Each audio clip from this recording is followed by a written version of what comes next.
we doing out there, Texas Motor Speedway and around the world? We are live here. This is Casual Thursday, and as we have Pro 2, this is round 3 of the Formula Drift Pro 2 Championship, the Link ECU Pro 2 Championship. This is round 7, the AutoZone Showdown presented by Rain-X, round 7 of the Formula Drift Blackmagic Pro Championship. But today it's all about Pro 2 in this Link Pro 2 Championship. I'm Garrett Denton, joined me once again, Ryan Sage. Ryan, just Pro 2 and the progression we've seen throughout the year, just some real standout drivers, but overall, Pro 2 is really showing a lot of talent.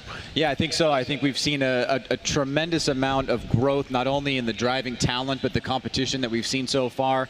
We're coming into the 3rd round now. We've got one more to go in Irwindale, which is going to be a huge test for this Pro 2 field. Yeah. But from the leaders all the way down the field, I think the Pro 2 field overall has really given the fans a great show.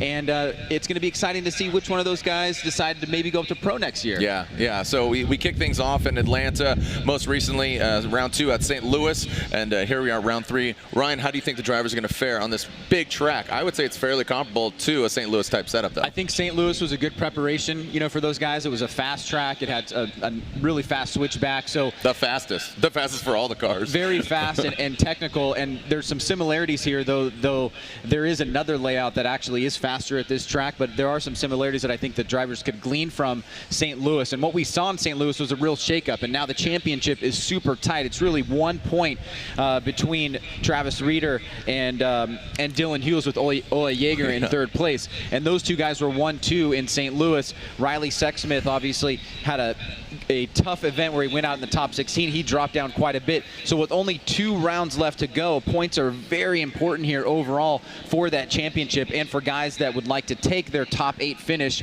and apply it to a Pro 1 championship. Yeah, you're seeing names like Ole Yeager, as you said, 41 points outside of the lead. Ryan Littoral, he's in the mix, and talking to his team manager, basically, he was saying that the car's running really strong. Andy Hately, I mean, look at him. Riley Sexsmith, Crick Felipe, Alec Robbins, who's from Minnesota, Brody Goebel, and then Sebastian Gautier. So some real talent there, as we are just getting the judges into position here in just a little bit. But overall, Ryan, you got to think the top 2 vehicles are S13s. It's kind of, what do you think the mindset is of Pro 2 driver if they're moving into Pro next year?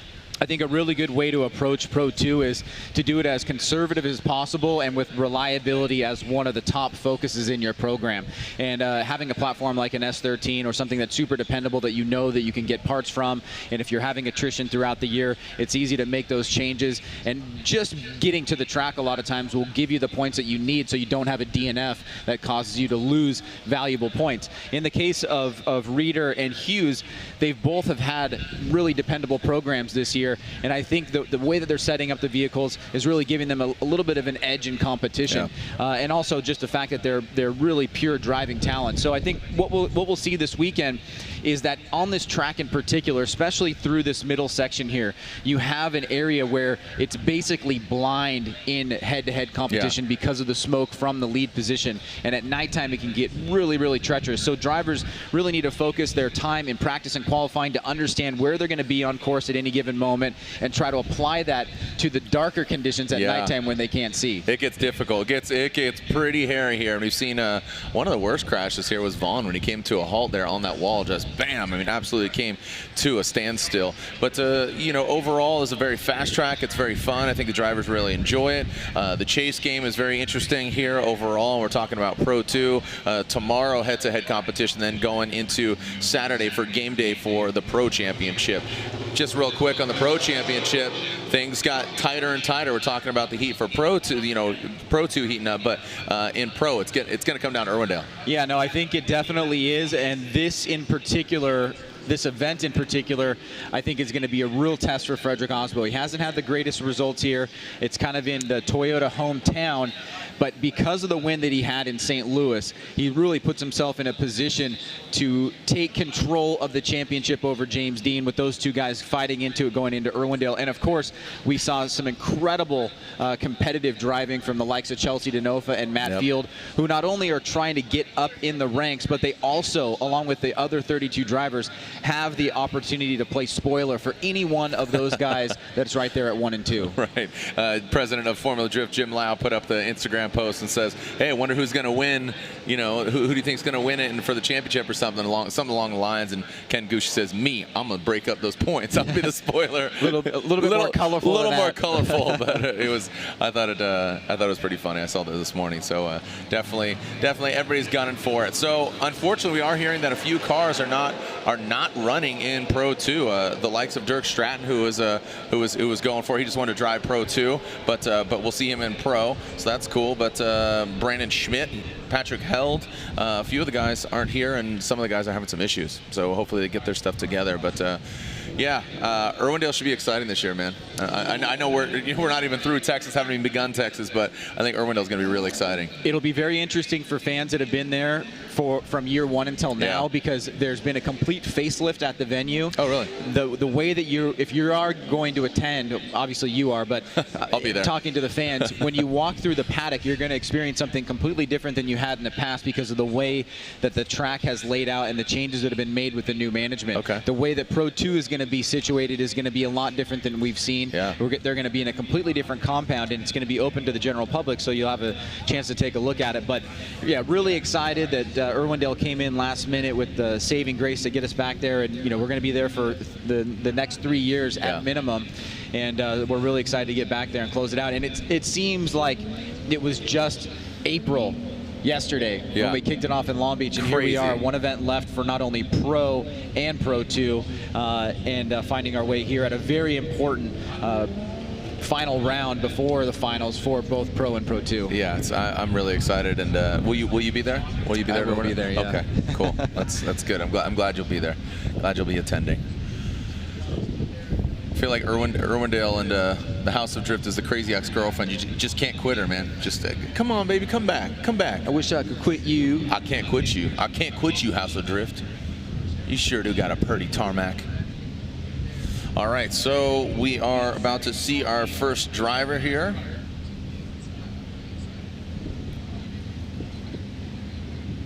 We were to see Stefan, but looks like Raznior.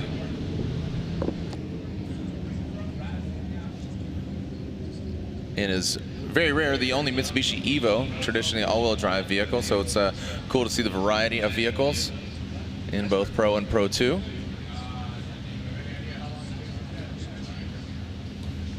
We were to see Stefan Static, but he is not to the line. He purchased a retired Formula Drift vehicle that was previously owned by Tyler McCory, the Chevrolet Camaro from Belgrade, Serbia, but he is having some issues with that vehicle, unfortunately.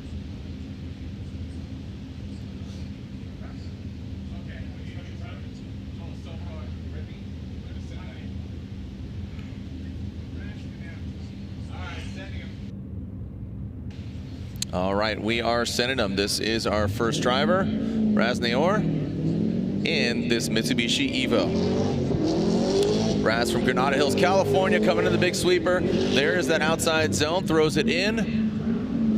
Midline course. Now we need to tighten up there, about the third hash mark there for Raz, excuse me. Outside zone. Very fluid past that front clip, about the second hash mark, getting an outside zone for Raz and crossing the finish line.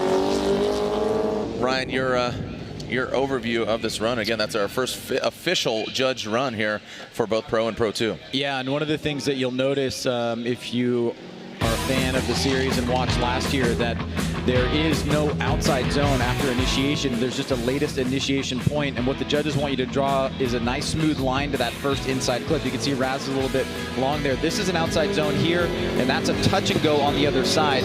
Here is the inside clip that everybody's familiar with, and then the final outside zone into that last inside clip. So we know that first corner is going to be really important in head-to-head competition. It has changed a little bit from initiation to the first inside clip, where drivers have an opportunity to draw the smooth line that they would prefer. But the idea is to not get people choked up on that first inside clip, and still give them an opportunity to run the appropriate line. Yeah, you got that inside clip one, outside zone at the touch and go in the power alley, and then coming out of that, or coming into that second outer zone, got an inside clip. So 3 inside clips and 2 outside zones.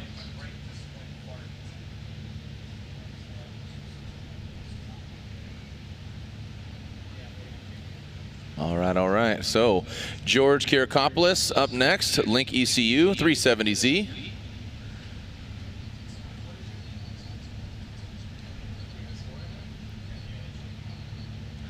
And there's Raz Nayor's score, a score of 70. That's a 7-0 for Raz in the very unique Mitsubishi Evo.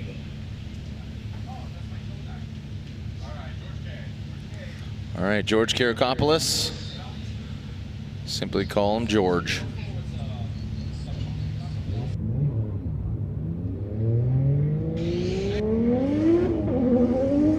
All right, here we go, George K.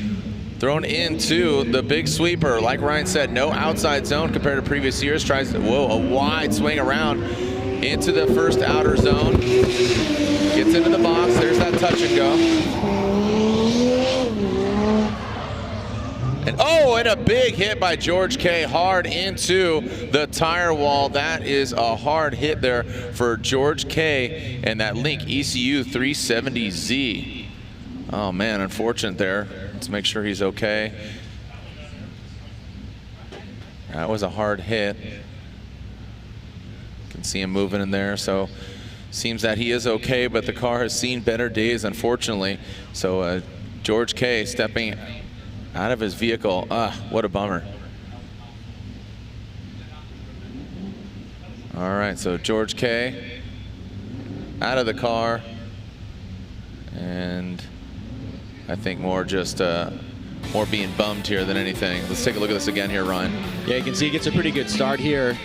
Nice initiation there, back on throttle pretty early. He's going to be way wide on this first inside clip, and you can see it caused him to shallow up a little bit there and get a tiny bit offline. Hits that third hash mark on that inside clip, but there as he transitioned a little bit late, and it looks like that caused him to be offline there as he goes into the wall. Luckily the tire wall this year is actually off the track at least about 3 more feet, so it gives a little bit of room there for guys to play with the edge of the course. But George went a little bit too hard there and into the tire wall, and unfortunately have an incomplete for run number 1. All right, so definitely a bummer there for George K. and that Link ECU 370Z. We'll take a short break, get his car off track, and we'll continue here with Pro 2 qualifying here at Texas Motor Speedway.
All right, welcome back here to Texas Motor Speedway. Just cleaning up that final outside zone, getting the car on the flatbed.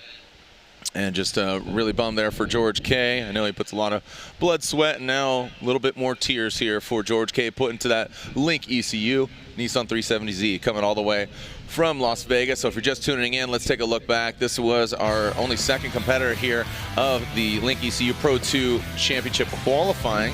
And here he comes in hot. Ryan just overcooked it, and that tire wall, it's going to kind of save the car for, you know, pretty big damage, but overall it's still, you know, you're going in the wall. Yeah, I think they've definitely made some good track adjustments there to give the rumble strips a little bit more room for drivers to drop those wheels onto the rumble strip and use that part of the track. But you could see George just kind of came through that first inside clip, transitioned a little bit late there, and got into that tire wall. And luckily, it looks like the car will be saved, and hopefully he'll make it back for run number 2. But it will be an incomplete on run number 1 as we get the course cleaned up and the vehicle off course. All right, so looks like the car exit stage left, and we'll continue with the action. All right, so again, just a little more finalization here of getting this car off track, and we'll continue with qualifying here at Texas Motor Speedway. Don't go anywhere.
All right, we're back here at the AutoZone Showdown presented by Rain-X, and this is the Formula Drift Link ECU Pro 2 Championship.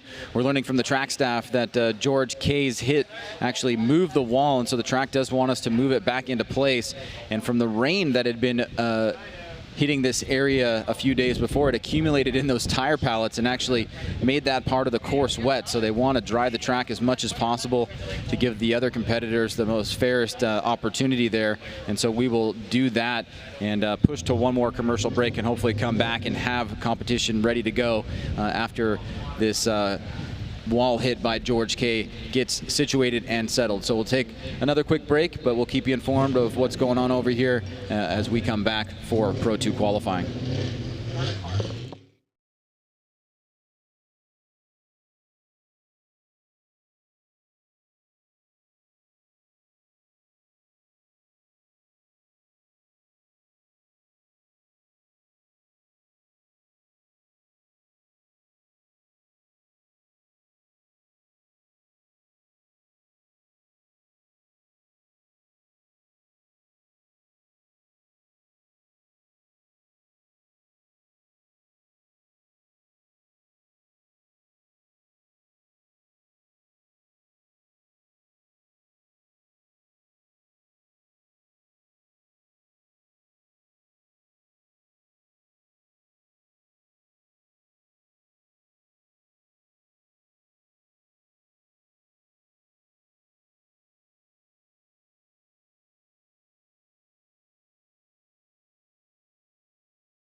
All right, we're back here at the AutoZone Showdown presented by Rain-X, and this is the Formula Drift Link ECU Pro 2 Championship. We're in qualifying.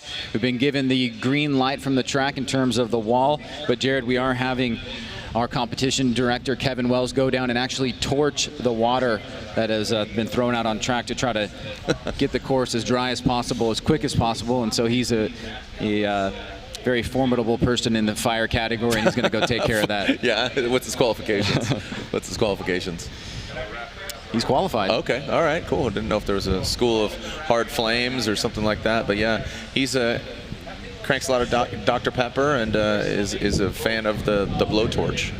Yeah, so you can see down there, they're just making sure that it's as dry as we can possibly get it, given the circumstances, and the wall is good to go. So hopefully it should just be another minute or two here. It looks like Kevin is going to go either put his torch away or he's going to go to a barbecue, or maybe he's going to use it. We'll stay on him here for a second and try to give you guys an update of what's going on exactly.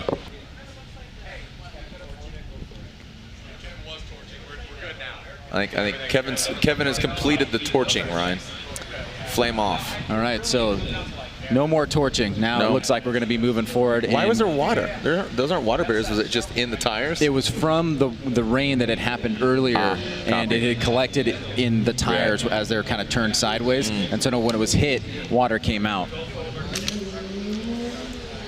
right, so these guys playing shuffleboard down here. The curling match just broke out mid-track. Looks like we are getting a driver up in the burnout box, so that is a sign to me that we're getting pretty close here, but we do need to move all of the track safety and personnel off of the course. So I believe that's Rodolfo Martinez.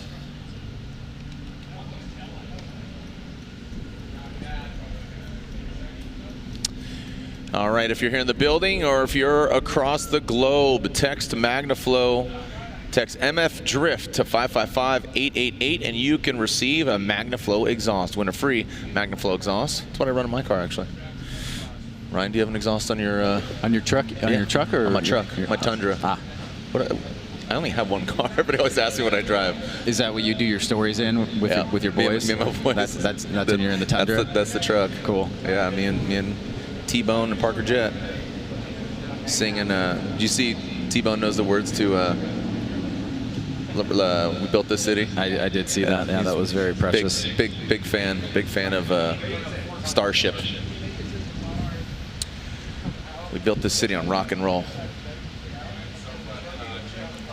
There's this new song that just came out. It's called Africa by Toto. Have you heard it yet? You know, yeah, I heard it's really popular. It's been following you around quite a bit. Yeah. It's quite the rage lately. You know, how did that start? I don't know. Actually, I received a gift from a friend that said, the T-shirt said, "I'd rather be listening to Africa by Toto," and I think that just spawned into a whole breaking of the internet. Right. Similar, like, you know, Kim Kardashian posing on the cover of a magazine provocatively. It's blown up like that.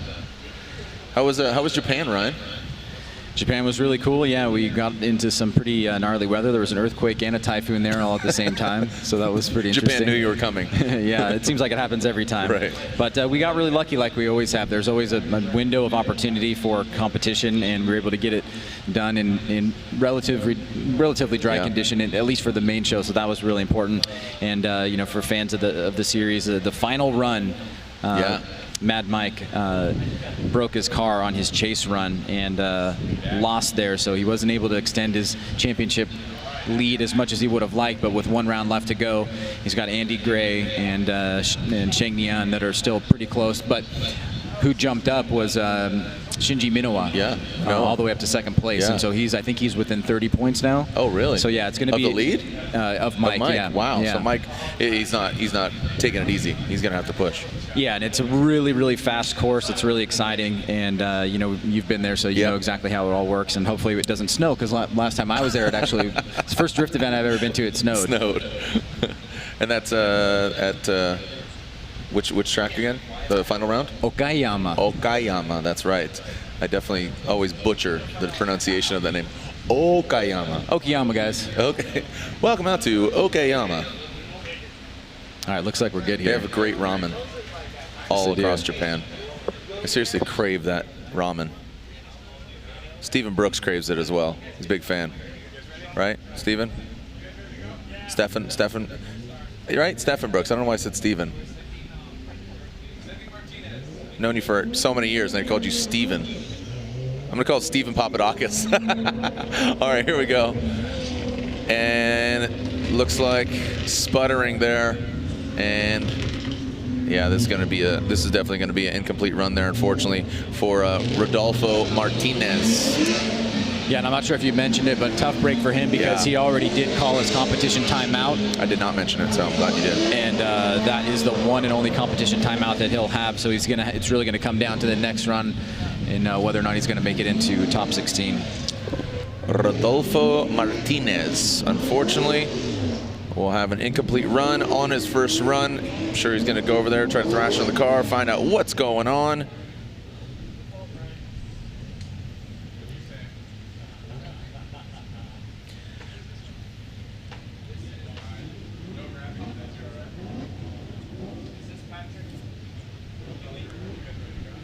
Alrighty then, Dalton Gernhardt, Blacked Out Motorsports, Nexen Tires, S15. Dalton from Canby, Oregon, and coming in hot. Here we go. Flicks it in, good straight line approach. Let's see if he can get tight, and he gets really tight. Well executed there. Nice, good work, really fluid all the way through. Tight to that final front clip. a little bit leery there. Oh, a solid run, but then goes off course, Ryan. I gotta say that was good up until that last outside zone, and then approaching the finish line.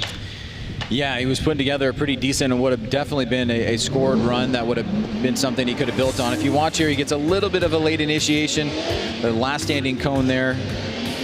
Draws a pretty decent line in that first inside clip. He's tight right on that inside hash mark. Coming through here, good throttle control, getting out to that outside zone. And then the touch and go there. Great job on that second to last inside clip. And then right here, he's not able to carry momentum out to that outside zone. And then as he comes up short and tight on the inside part here, he has to actually straighten the vehicle out. And it does look like, from what we've seen in the past, that will be an incomplete. So unfortunately, he was able to have a pretty decent run up until that point. But right here, the transition started leading him off course. And he made an adjustment there that was just a bit too costly. It's gonna cost him, so he paid the troll toll, unfortunately, and that's not Raz, unfortunately, as well. As we are waiting for the score of Dalton Gernhardt.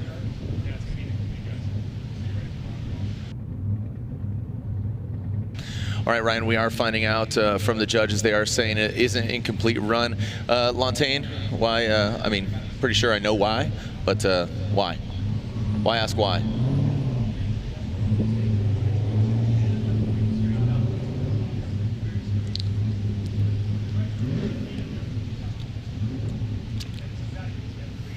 Yeah.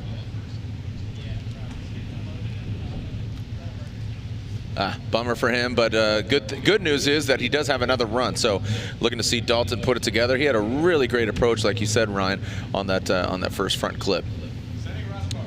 Rob Carlson, good old Rob from Eden, Utah. Looks like he fell off a little bit there, and man, these guys, Texas is not being nice to these Pro 2 drivers right now. Whoa, buddy, wide swing and approaches that first front. Shuts her down, and looks like Carlson, that'll be Rob Carlson's first run, and that will be an incomplete as well. Man, Ryan, these guys are just not catching a break, or they're catching too many breaks. Yeah, a tough start here for some of the guys. You could hear from the onset that Carlson was having some trouble with his vehicles. Then he got that really late initiation, and that may have already given him the incomplete. But after he drove straight through that first inside clip, that was pretty much enough to solidify that. So tough break for him. And we've got 4 guys in a row that have one more opportunity only to try to slot themselves into the top 16. And with more than 26, 27 drivers, you definitely want to try to get as many points on the board. Yeah, so there's Carlson's incomplete, making it official.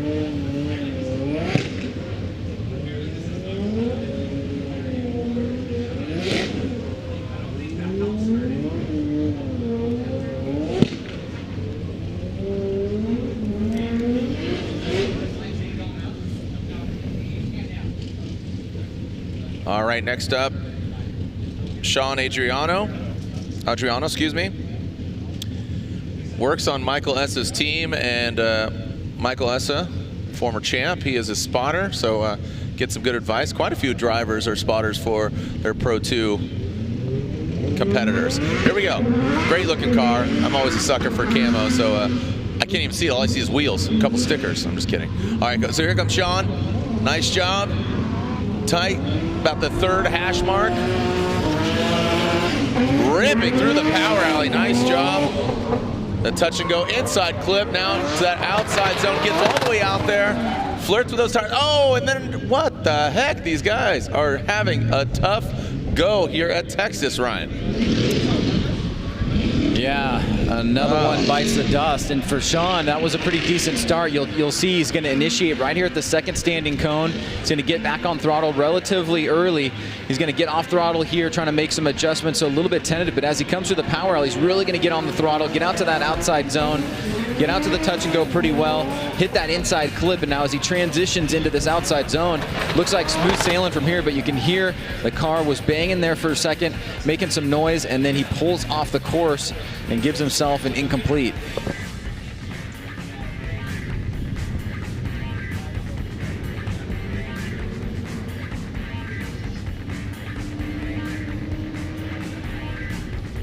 All right, so unfortunately for this Boost Brigade vehicle, Gretty Performance, he has got an incomplete on his first run, but will have an opportunity to better it on his second run. And with only 16 spots, a lot of these guys are going to be watching from the sidelines tomorrow.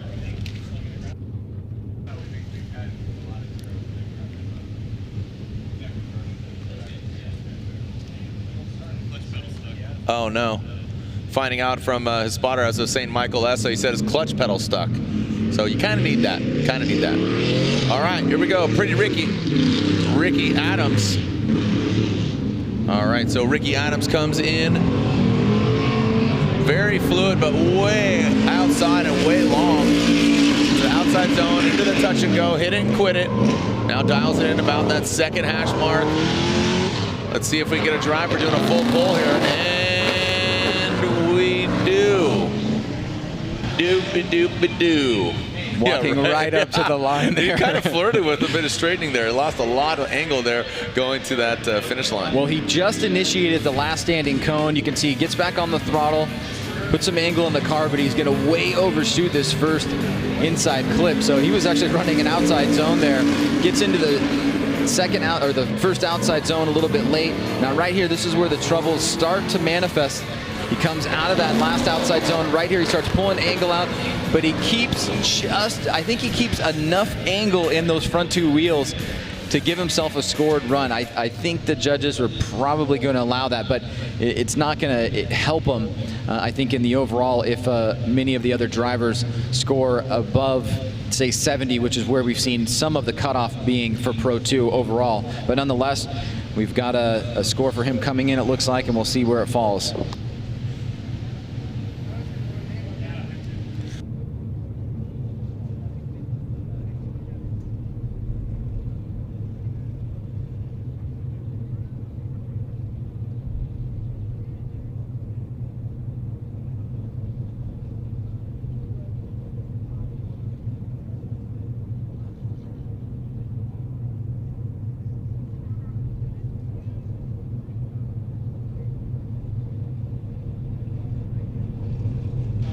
All right, so as we are waiting for the score, scores are coming in. And Ricki Adams with a 58, so not the prettiest score there, but a score nonetheless. Next up, we call him Squirt. You can call him Troy Manners or Squirt. He's from Punxsutawney, Pennsylvania. We got old Punxsutawney Phil. If you don't know who Punxsutawney Phil is, he is the famous groundhog featured in the film Groundhog Day. All right, here we go. Troy Manners. Squirt throwing it in. What do you got, Squirt? Hear the thing firing off, coming into that first front clip, about the 2.5. Hashtag touch and go, hit it and quit it, gets out there, now brings it in. Nice onto that first hash mark, gets all of the outside zone. Might have a new leader here, Ryan. I mean, the best score right now is a 70. That's only 2 scores, 1 of 2. So Troy Manners will definitely get a good score. Not too bad, Troy. He gets initiation right between the second and first standing cone. He's back on throttle about halfway through. He's able to get that third hash mark on that inside clip, pushing out to that first outside zone. Now coming through the touch and go area. Looking pretty fluid here. Much better on that second inside clip. Gets into that outside zone a little bit early, leaves it a little bit early, but just a little bit of nitpicking there as he wraps around that final turn and is able to put a score on the board, and it was a pretty good run overall, so nice job there by Troy Manners. All right, well done from the Punxsutawney, Pennsylvania resident. Seen him really progress over the years from Club Loose events, East Coast Bash, and on the East Coast, as the scores are in for Manners with a 79. So 79, look at that dude. Looks retro NASCAR there. That stash is killing it. All right, so Troy Manners with a 79 on his first run. He will have another run go. But next up, what do we got here? Adam Knapik. Adam Knapik, avid CrossFitter. He's got a CrossFit sponsorship even on his car. Adam Knapik from Westminster, California, coming all the way out here. But actually from the East Coast as well. Adam, about the second hash mark on that first front clip. A lot of the guys getting that outside zone right there. That's a touch and go, but that is a front clip that he really gets tied to. Slide it in, you can hear him lift a little bit approaching that outside zone, but then stands back on it across the finish line. Good run there for Adam Knapik.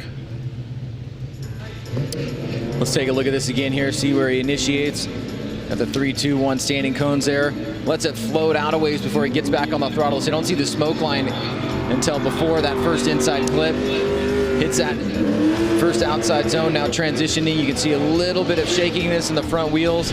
Right here, playing a real conservative, minimal angle through that outside zone, but he will get that full pull as he wraps through that final inside clip there through the finish line. And we'll see where the judges slot him in and whether or not that is going to be good enough for a top 16 position. Jared, as we said before, historically the past 3 rounds or 2 rounds for Pro 2, we've seen between 73, 74, sometimes 76 as the cutoff. And if that holds. So 73, he is right on that cusp. Yep. So Adam with a 73 on his first run. I think just... All right, we are skipping Trenton Beecham. Is Beecham in the building? Beecham's here, but oh man, he has just been having some issues this year. Unfortunately for Trenton Beecham, he was to go next, but we are skipping him, so hopefully he gets it together for his second run. Right now, Jeff Donati. G-off, Jeff Donati. Jeff. All right, let's see what Donati, he likes to potty. Don't cause no trouble, and he hurts the track right now. About the second hash mark. Really gets all the outside zone there. Loud and proud into this outside zone. Dipping that back bumper in. Well executed there by Donati, and brings it across the finish line past that third hash mark. Yeah, pretty good run there overall from Jeff, G-E-O-F-F, not the J-E-F-F kind. Gets on the throttle pretty early, and you can really hear him pouring it on. He goes a little bit wide there. He's going to leave a few line points on the table, but you can see aggressive through the middle section there, gets to that outside zone, hits the touch and go, tight on that second inside clip. Good transition back around. has decent angle through that final outside zone, and then just right there on that third hash mark. But really like the throttle control. He was aggressive, pretty fast through the course, and looks solid right there on that second inside clip, setting himself up for a nice line there, dragging that rear bumper over the rumble strips and that left rear tire right on the edge of the line. So nice job by Jeff Donati. Geoff. And that's Adam's score. Thanks for refreshing our memory on Adam Knapik's score.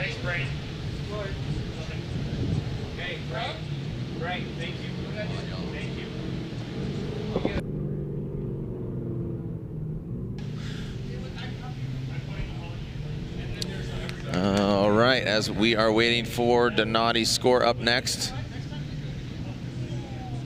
should be Andrew Lewis, but is Lewis not here?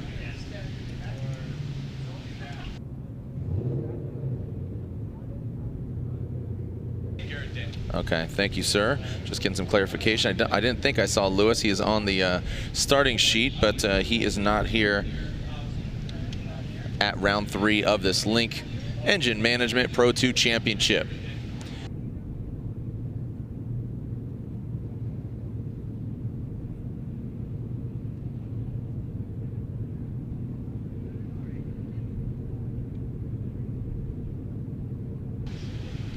Okay, so next up should be Garrett Denton on the start line. Sponsored by CoroWorks, Nexon Tires, S14.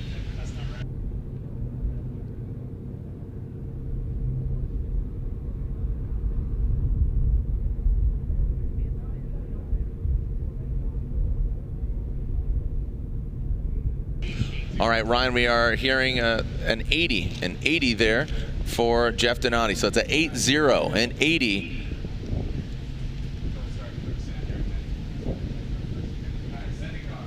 Next up is Garrett Denton. Garrett Denton. All right, here we go. Denton slammed down. Look at the stance on that car. Fires it off. Suck, bang, boom. Wraps it around that first front clip. Very fluid here, exploding that touch and go into that final outside zone. Wow, getting really deep into that rumble strip and really tight to that final front clip. Well executed there by Garrett Denton. Good run by Garrett Denton coming through the chicane there. You'll see he initiates right at that second standing cone. He gets back on the throttle pretty early compared to some of the other drivers. He's feathering it through that section of the course, but he's tight on that inside clip, which we haven't seen a lot of. Gets out to that outside zone, now getting out to the touch and go. A little bit deep there, but just tapping it. Comes into that the second inside clip a little bit late, but really deep there in that final outside zone. And good throttle smoke line through that last inside clip, leaving from that outside zone. So nice job there by Garrett Denton. We'll see where that slots him in for the top 16.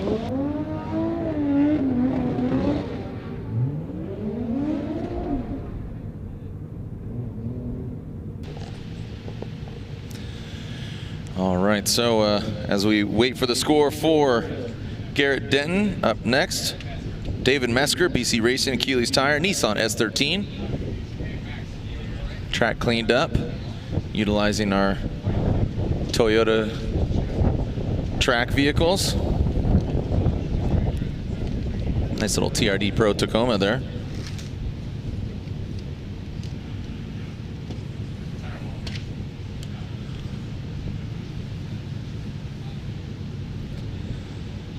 So again, today, round 3 of 4. And there's Garrett's score, an 84. 84 for Garrett Denton. So round 3 of 4 of the Link Engine Management Pro 2 Championship. Round 4, we'll find out who comes out on top at Irwindale, California.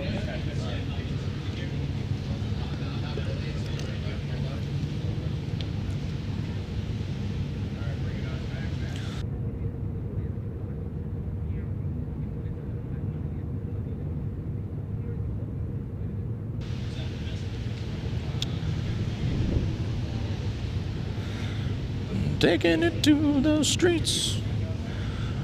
David Metzger. Got David Metzger. Let's go, Dave. Let's show him what's up, Diamond Dave. Any Metzger fans out there, man? Here we go.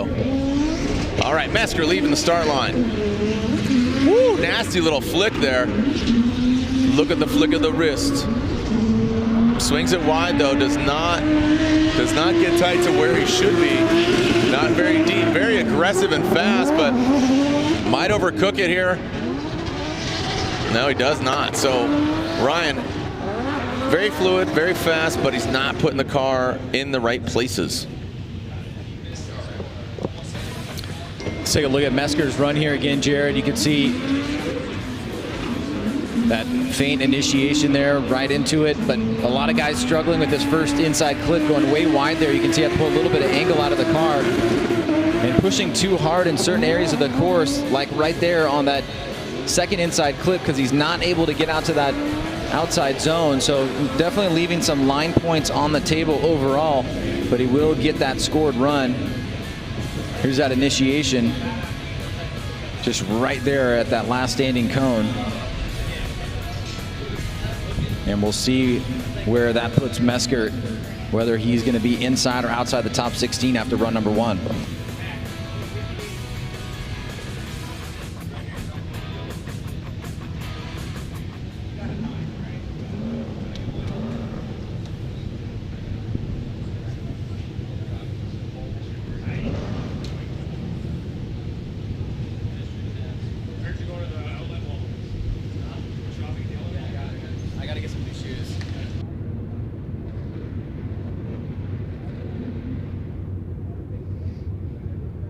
All right, so Ryan Sage has more important things to do right now, and he's leaving our broadcast team.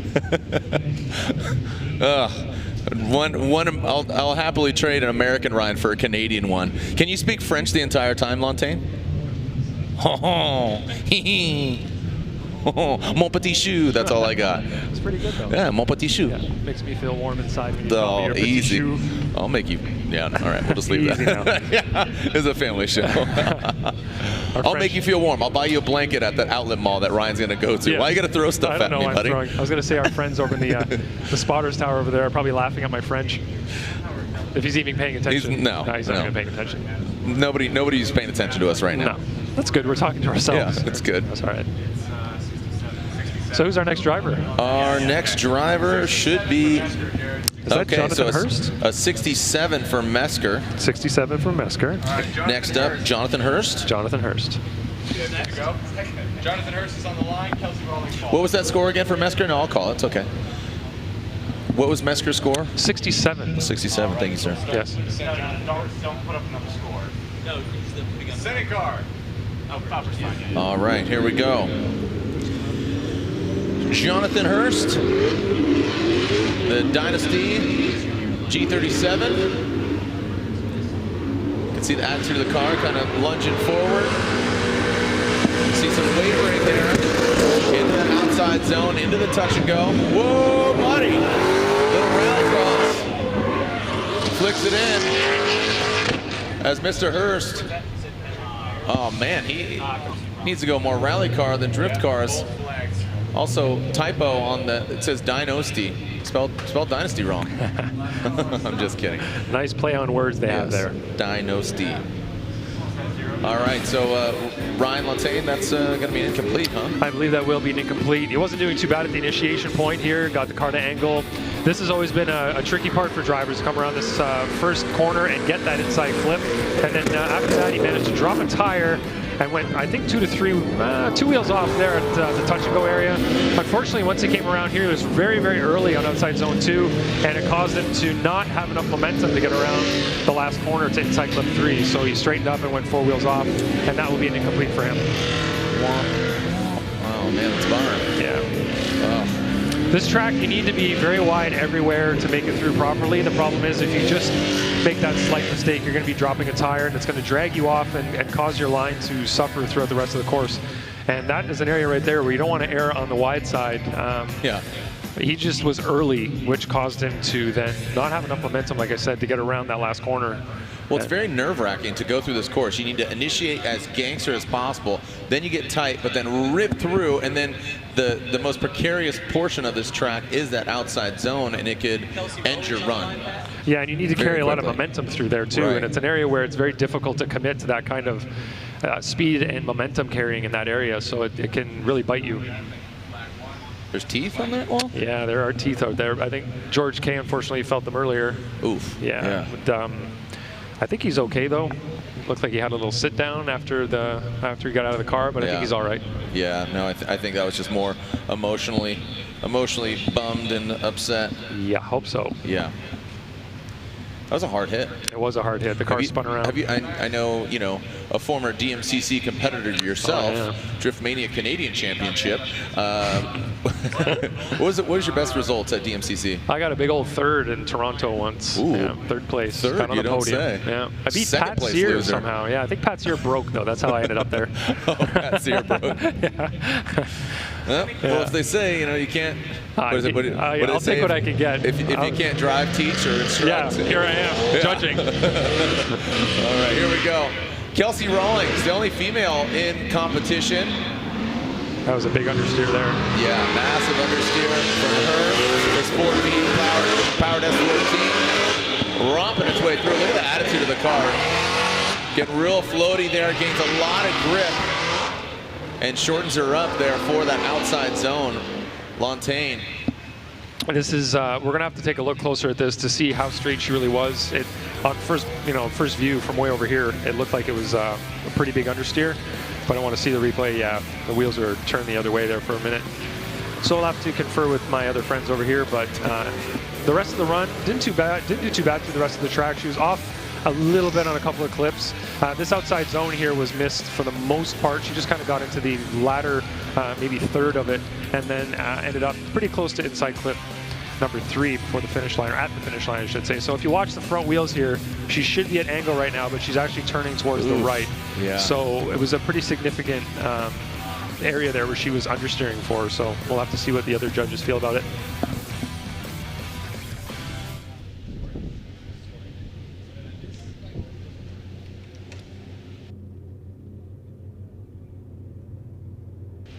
All right, the judges are conversing.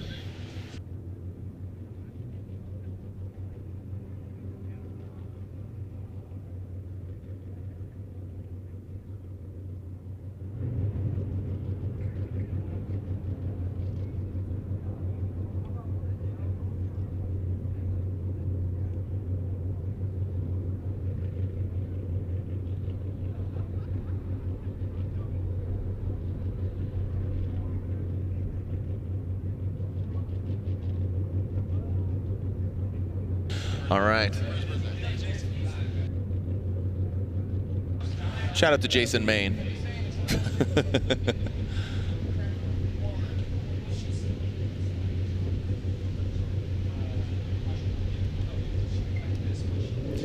Okay, so these guys still deliberating over here on the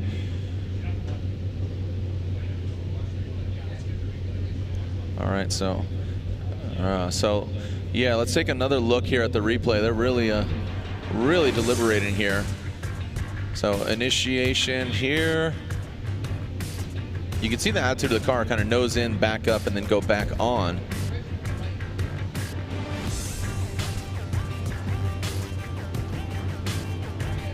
Let's see this angle. You can see her light them up. Initiate, nose in.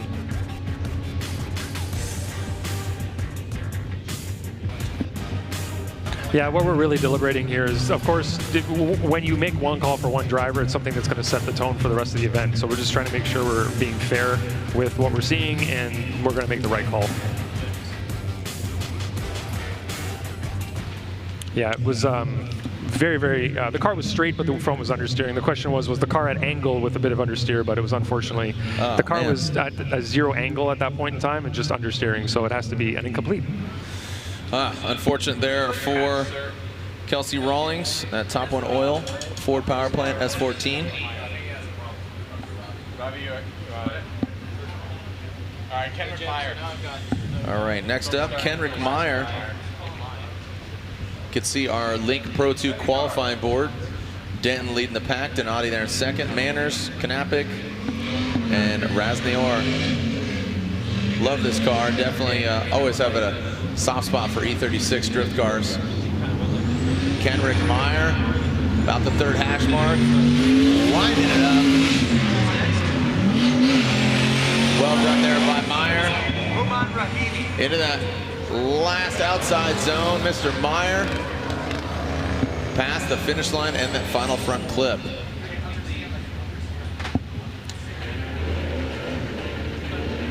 All right, so Kendrick Meyer.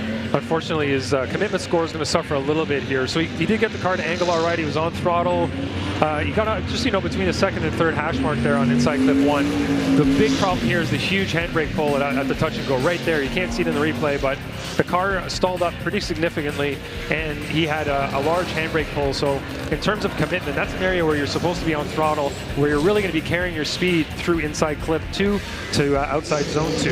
And unfortunately, he wasn't able to do that through there. So the commitment side of things and the fluidity as well, as he had a couple of bottles. But in terms of line, it wasn't a terrible run for line. He had a couple of good inside clips that he got close to, and managed to get through to the finish line. All right, so Kendrick Meyer.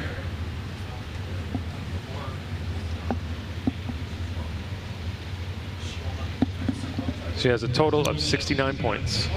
He. Say she? I said he. Oh, okay. He has. Kendrick Meyer with a 69. That's a 69 for Kendrick Meyer. Well executed for him. But, I don't know. I mean, I don't know if that's going to stand, or I'm just, you can only tell the future by looking at the past, and a lot of incompletes here from a lot of these drivers. Yeah, we have a lot of drivers that need to put up a real solid score for their 2nd run, and it's going to really figure out what these drivers are going to end up, how they're going to end up placing with a 69. All right, you can see Meyer currently sitting in 6th. What do we got here? Sending Human. All right, Human Rahimi. Human Rahimi here. Mass Motorsports. Nissan 350Z comes in wild, guns a-blazing. Using all the course and spinning out. Man, this guy's just cannot catch a break. I was talking. You call this the announcer's curse. Both Ryan Sage and I were talking about how well these Pro 2 drivers are doing, and then something like this happens. I think it could be shared with the judges as well. It might be partially the judges' curse, because they drive so well in practice, and then all of a sudden we get to qualifying, and it's because we're watching sometimes that they, I even noticed it sometimes when we're doing spotters help, where the spotter will say, okay, the judges are going to kind of fake judge this run, and then they make some mistakes that they weren't making prior. The nerves tend to get to us, Right. Us. You're a judge, not a driver. As drivers, we get that happening. It used to happen to me too. Happens to the best and worst of us. You drive for fun. You were just up at Pebble Beach, dude. I saw that. The Ferrari experience looked amazing. It was fantastic. Yeah, it was a pretty good event. And the cars that I got to see there, the car that sold for $42 million, I saw the day prior driving around on the road. Sick. Yeah, incredible. Sick. Best car event you ever been to? Ever. Really? Yeah. And you haven't been to Goodwood yet? I have not been to Goodwood. No, I have not. No. But the level of cars that were running around here, the prices, the values, the rarity, just incredible. And you got to drive a few, right? A few Ferraris? Ferraris, yeah. We did a rally with them from San Diego up to Carmel, so Sick. 3 days. It was fun. Well, good for you. Thanks, man. That was you sound really authentic there when you say that. Good for you. No FOMO at all. I'm just gonna mind my business over here and watch Josh Robinson. All right, the old Robot Roo. I don't know if the Robot Roo is an Autobot or Decepticon. That would be debatable, I think. Does he have any logos on there? No. No? Okay. No, I think it might even be like Voltron Roo. Oh, I see. It's 5 little Joeys joined together to create one Mega Roo. Oh. Yeah. Did you see his post recently that he brought a car from somewhere? Yeah. I don't know. What's in the box? It's a big mystery. I'm really curious what is in that box. I think it's the whole country of Australia. Put everybody's in there. Bring them to America. Yeah. All right. Here we go. Josh Robinson in that big Holden Ute, the Commodore. Powering through the power alley, really living up to its name on Nexon tires. Exploding that touch and go, tight to that front flip. See if we can get that big, long truck bed here. into the outside zone and brings it around the finish line here for Robinson. When a box says this side up, do they adhere to that down under? It's technically upside down. So Josh on initiation did well, but he was really slow getting back on throttle after he initiated. He was, I think, trying to get the car to slow down enough to get to inside clip 1, which he was successful with. But on the commitment side of things, he really lifted off quite a bit there, off that inside clip. And right here, after outside zone 2 going to inside clip 3, there was a big correction on angle. So a couple of little errors there. The car didn't really look fully settled. He may have dropped a tire here as well into the dirt. So it looked like he was struggling with the car a little bit, trying to get it in the right position on the track. His score may show a little bit of that. Is he running like caster? Look at that back right wheel. Yeah, I'm not sure what he's doing with that. Right? It seems like it's like that. The camber is heavily in, in the rear. Maybe it's the way, I don't know the suspension, how it works on that. That would be a very unique setup. Yes, it would. But it's a very unique car too. That Holden Commodore Ute. Do you like the Utes, Ryan? I do. When I was down there, I was really enamored with them, I guess you could say. They're big V8 rear-wheel drive. They're fun. There we go. There's Robinson with a 69, dude. All right, so another 69. So only a few scores. A couple of them are 69s, and we only have 1, 2, 3, 4, 5, 6, 7, 8, 9 drivers with scores. 9. That's got to be out of what, about 15 drivers, I believe, that have gone so far? Yeah, maybe more. We only have 10 more drivers left. Yeah, okay. So, but mind you, this is run 1. So if you're just tuning in, this is run 1 for all our Pro 2 drivers. The Link Engine Management Pro 2 qualifying. Denton leads the pack there with that 84. Next up, we have Sebastian Gautier, who is from Quebec. So he would be, I think, one of 2 Quebecers, or Canadians, sorry. 1 Quebecer and 1 from Ontario that we have here. Go ahead and announce it in French. Sebastian Gautier. Sebastian Gautier with l'initiation. His car's bright, you can't miss it. Yeah, retina burning orange as Gautier comes into naked eye view. I mean, I guess the judge can see the whole track here. That's a great opportunity, but utilizing that.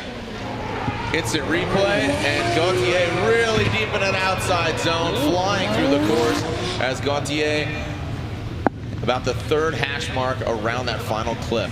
That transition he did just before outside zone 2 looked great.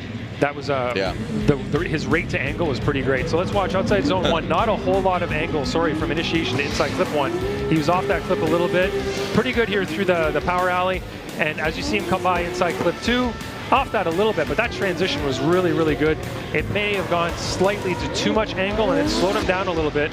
And he filled outside zone 2, but didn't really have the momentum to get him all the way around to the finish line without making a slight correction. But that transition right there, that was a really nice rotation, and he managed to maintain that angle for the most part, but as soon as he got here, he realized that he was a little bit tight, so he had to correct somewhat.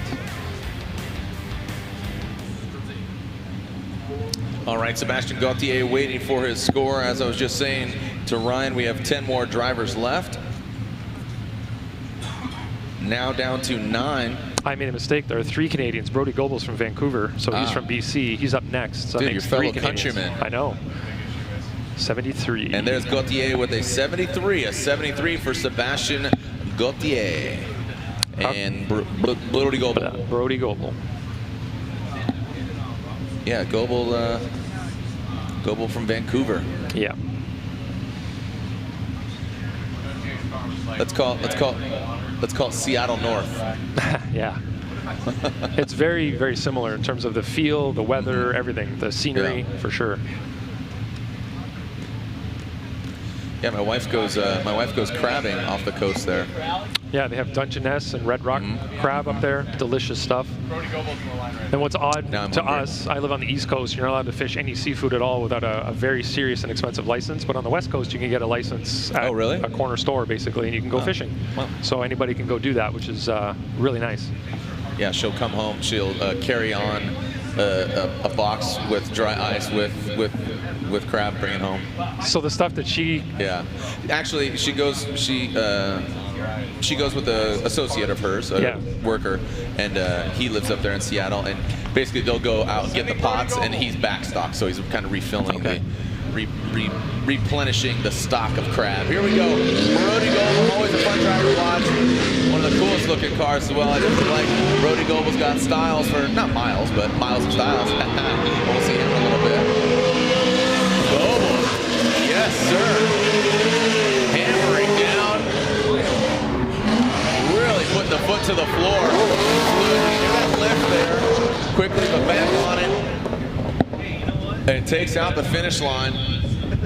But Ryan, overall, just seemed very fluid. Very committed run. You can see how much he was on throttle all the way through the track. The car looks very settled as well. So you can see his angle here. He's maintaining the same angle all the way around that long sweeping corner through to outside zone 1. By the touch and go, good amount of angle there. The car flows really well from angle to angle. There aren't a lot of corrections. He had one little mistake here where he kind of went off the track with one tire, hit that inside clip marker, but overall, very committed and settled run, which is really what we're looking for. I'd like to see more runs like this for sure. All right, so Goble waiting for his score. And Goble, rightfully so, in the top 10. And Ryan talked about it earlier, the top 8 drivers, a 91. Well done, Brody Goble. So Goble with a 91 on his first run. Yeah, it's so smooth, right? This car was super twitchy and gooey. It was so grippy. He always says, like, everyone's tiny up there.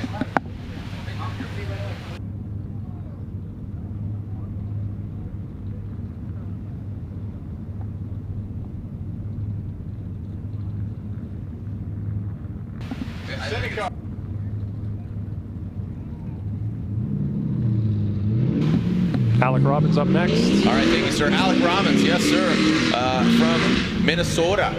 Throws it in. Also a CoroWorks Nissan Z. Into the touch and go. Ryan, you asked for it. You talked about fluidity of Brody Goble's run and really just foot to the floor style of driving, and Alec Robbins really doing exactly kind of what you had hoped. Yeah, he was on throttle a lot in that run, which is what we want to see. He was pretty aggressive. The car wasn't quite as settled as Brody's, though. A couple of areas where he had some slight bobbles.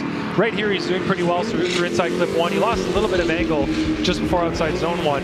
He had a bobble right there, so he threw the car to angle and he had to take a little bit out, hit that inside clip, and then it caused him to choke up a little bit before outside zone 2, which didn't allow him to get all the way around the final corner towards the finish line and inside clip 3. So you can see there that little correction.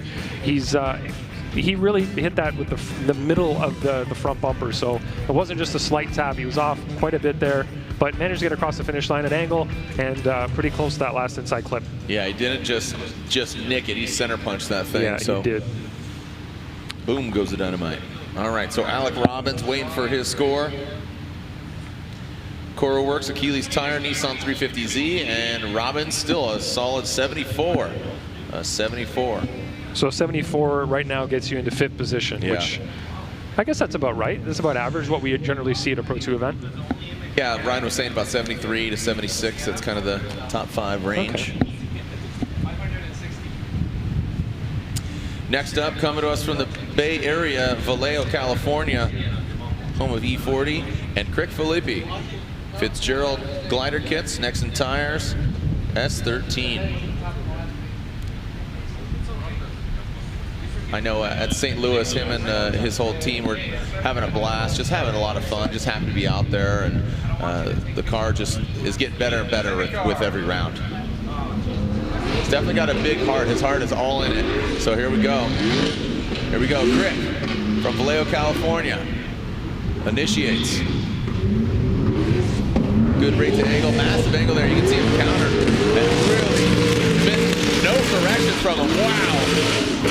Well executed by Crick, drops that back bumper, and that's nicking it with your front left corner. But it seems that he gains a lot of grip, and unfortunately doesn't make it all the way to outside zone. But Crick really just, again, another very fast driver. Yeah, he's taking that aggressive paint job and really throwing it down with it on the track. So you can see he gets the angle pretty well. Like you said, maintained a great amount of angle through that first corner to inside clip 1, all the way through to outside zone 1. On his transition, kind of had a controlled transition there. He really didn't let the car rotate super aggressively, and he lifted maybe a little bit too early and a little bit too long coming to outside zone 2, and it caused him to miss it. He, like you said, gripped up too much, and the car wasn't able to float all the way out. He kept it on the track all the way through the touch and go area, but it was right in this area. He lifted a little bit too aggressively, didn't have the momentum to fill outside zone 2, and then went quite a bit inside before inside clip 3 in the finish line.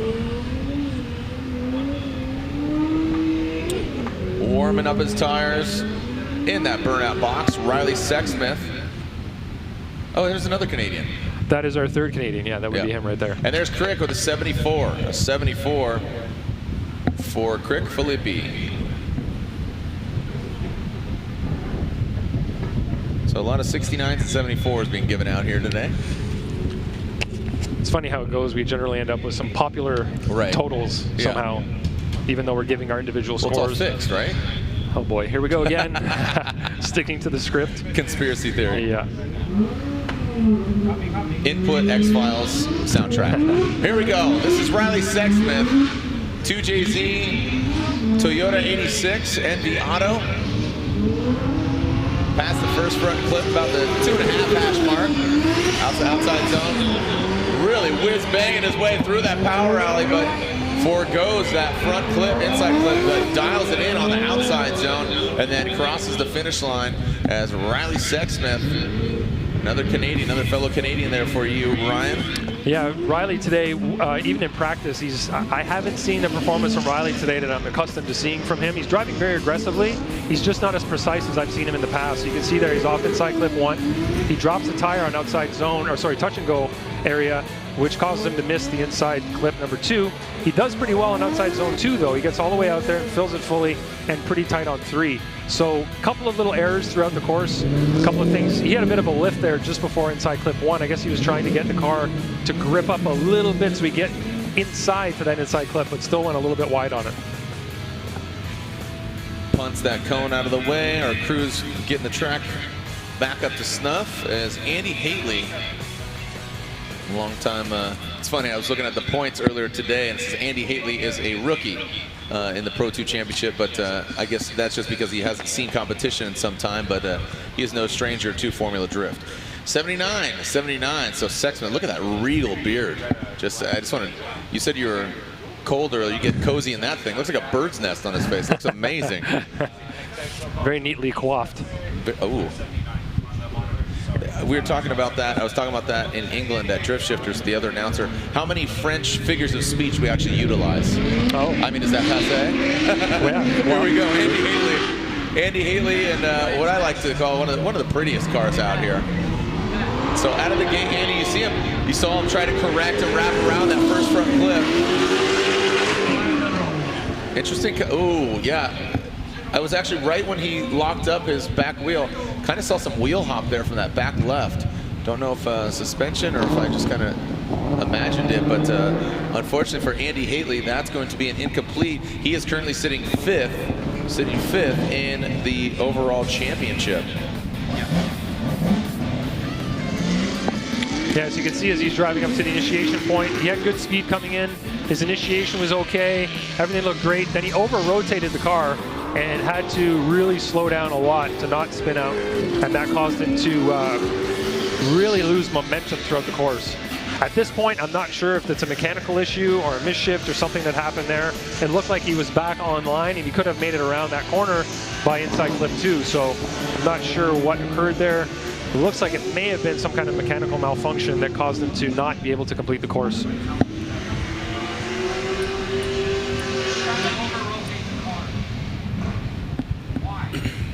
All right, let's get lit. Ryan Littoral, Cora Works, Nissan 350Z. From the 909, Riverside, California. Next to tires, Enos Oil Organics E-Liquids. That's not Oh, good. man, Oshevitz. Something broke there as he went to initiate. It sounded like a clutch kick. He likes to get the car to angle in the opposite direction before he does initiate, and it looks like something snapped, and he wasn't even able to get it to rotate to the proper angle before whatever it was broke. So he's now coasting through the rest of the track. I guess we'll have to get a tow out there to get him. It's not the engine because it's still running, so it must be either transmission or differential. Well, I know they just put in a clutch right before this, and was talking to his spotter, Greg, and he was saying that they're putting in a clutch, everything's good, don't want to overdo it. When we do, usually it breaks, and right now, just, yeah, it's all your fault, Greg. Get to work. Greg with 3 Gs. All right, so we'll get Ryan Literal off. Looks like he's coming to a halt, and we will get him off the course. So now's a good opportunity. If you haven't already, download the app, the Formula Drift app, which has live scoring alerts and stats, exclusive FD content, breaking news alerts, notifications, access to the free live stream, ability to buy tickets, fan rewards program, which I know Ryan Sage sends out a lot of cool stuff for all the fans, exclusive games and contests, and special video features. Download it now, the Formula Drift app. Also, you can win a free set of wheels. Tag a photo of you watching this weekend's event, hashtag FDDrifts, hashtag FDDRIFZ, and enter win a free set of drifts wheels as run by Aramis Ori Bakhshis.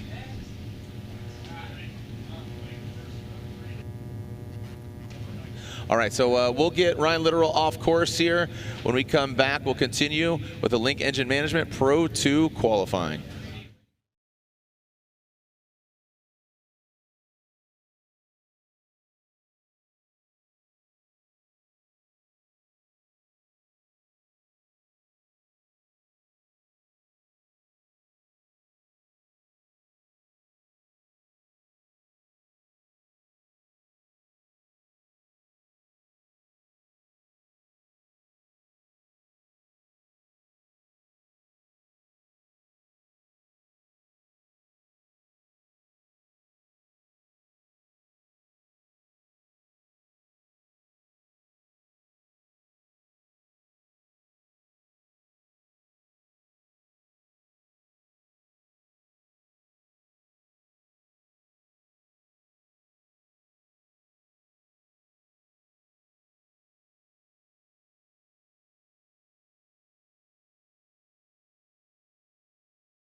All right, so Ola Jaeger here, coming to us from Norway, from Fredrikstad.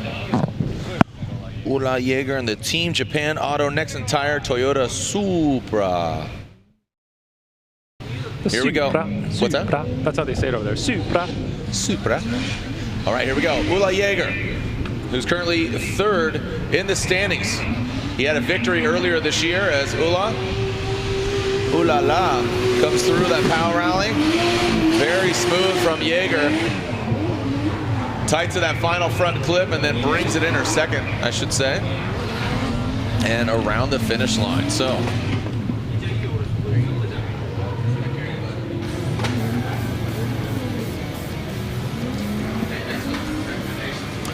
pretty good looking run here, Jared.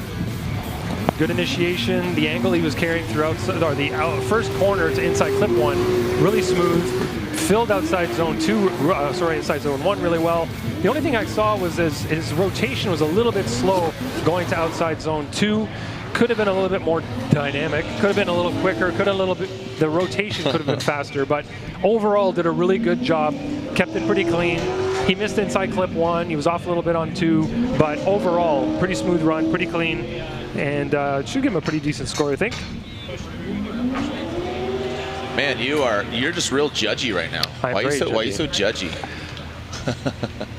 Sometimes we're kind of hard on the drivers, but just giving it, straight up. I'm not trying to be insulting, but it was more of a joke. I know. Sometimes people get a little offended, though, but just being real here.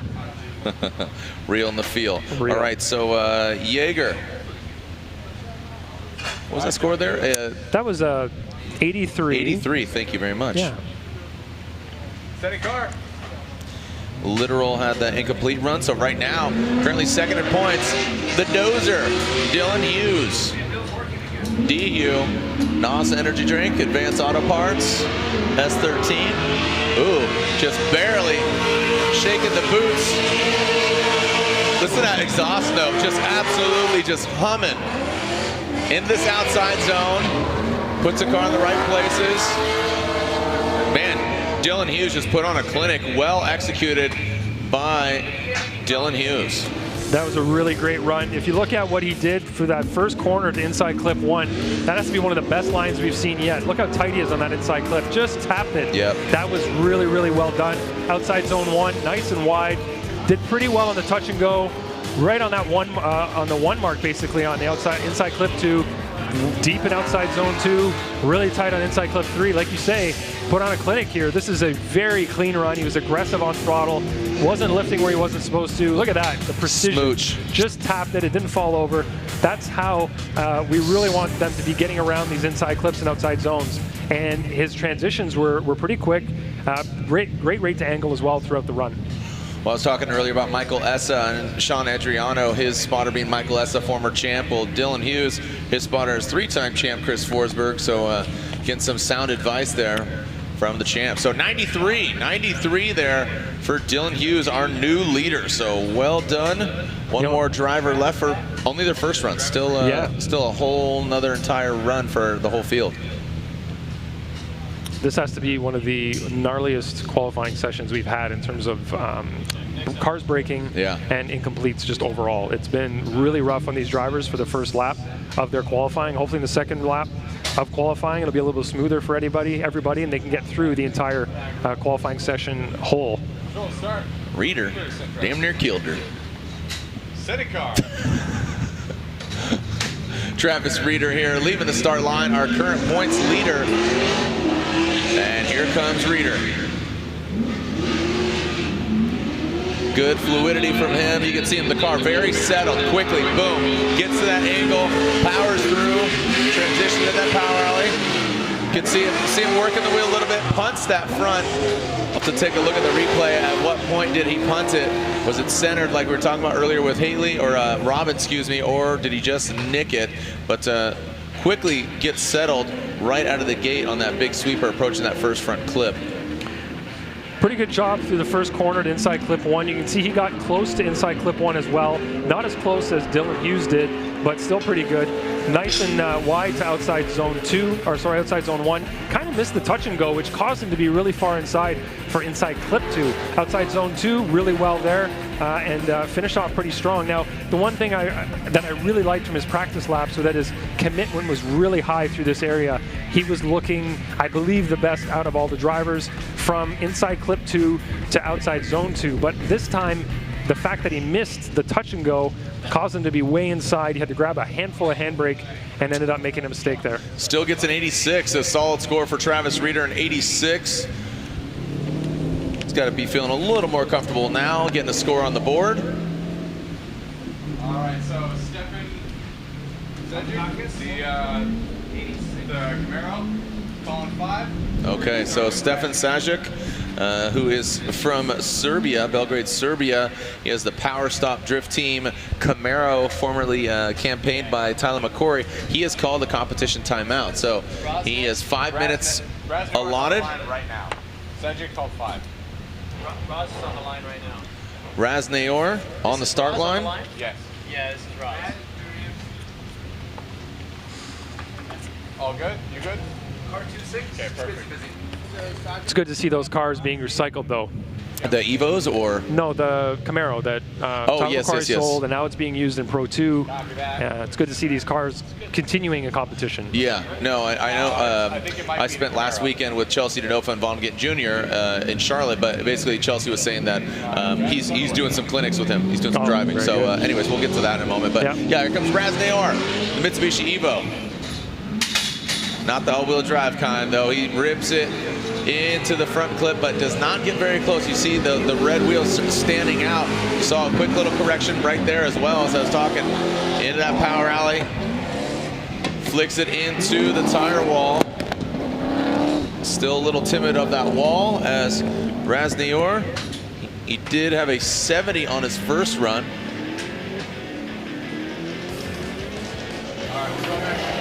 Looking at his initiation, he got to angle.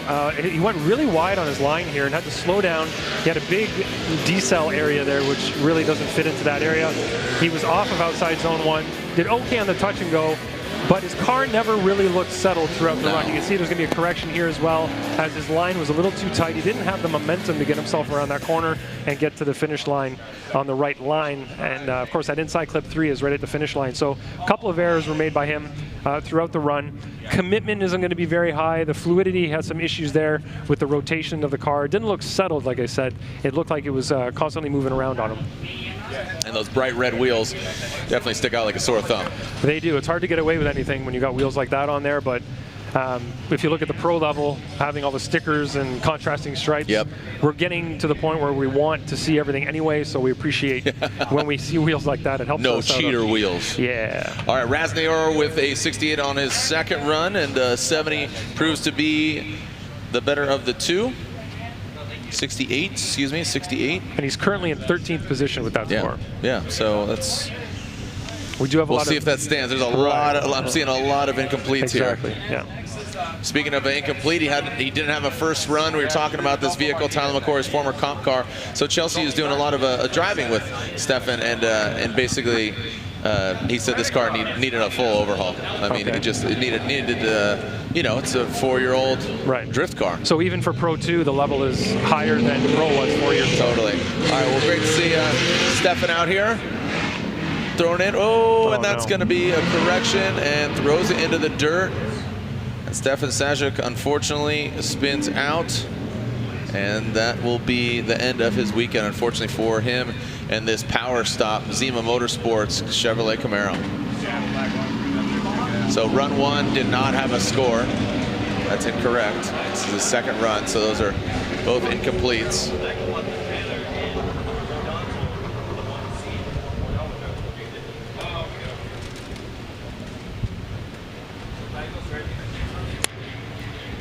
So here's like a replay again. You can see the car, he gets the angle. It's a little bit late on initiation and understeers, and then he tries to get back on throttle, but by that point, the car's so close to the edge of the track that once he does get to angle, he gets on the grass with the rear wheels and loops the car, spins out, unfortunately, giving him an incomplete for his second run, which gives him 2 zeros, essentially.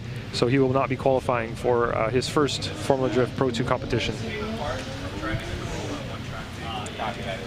All right, so Stefan head down and back to the pits, unfortunately, but right now, coming up next, So this is Rodolfo Martinez. Rodolfo Martinez from here in Texas.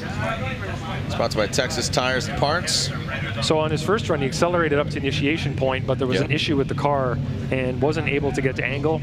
So whatever it was that he had an issue with, it looks like they fixed it, and hopefully it stays operational for the entirety of the run here. Sending Martinez. Let's see if we can reverse that announcer's or judge's curse here, Ryan, as Martinez approaches, and Ryan quickly, you can see, gets to that angle.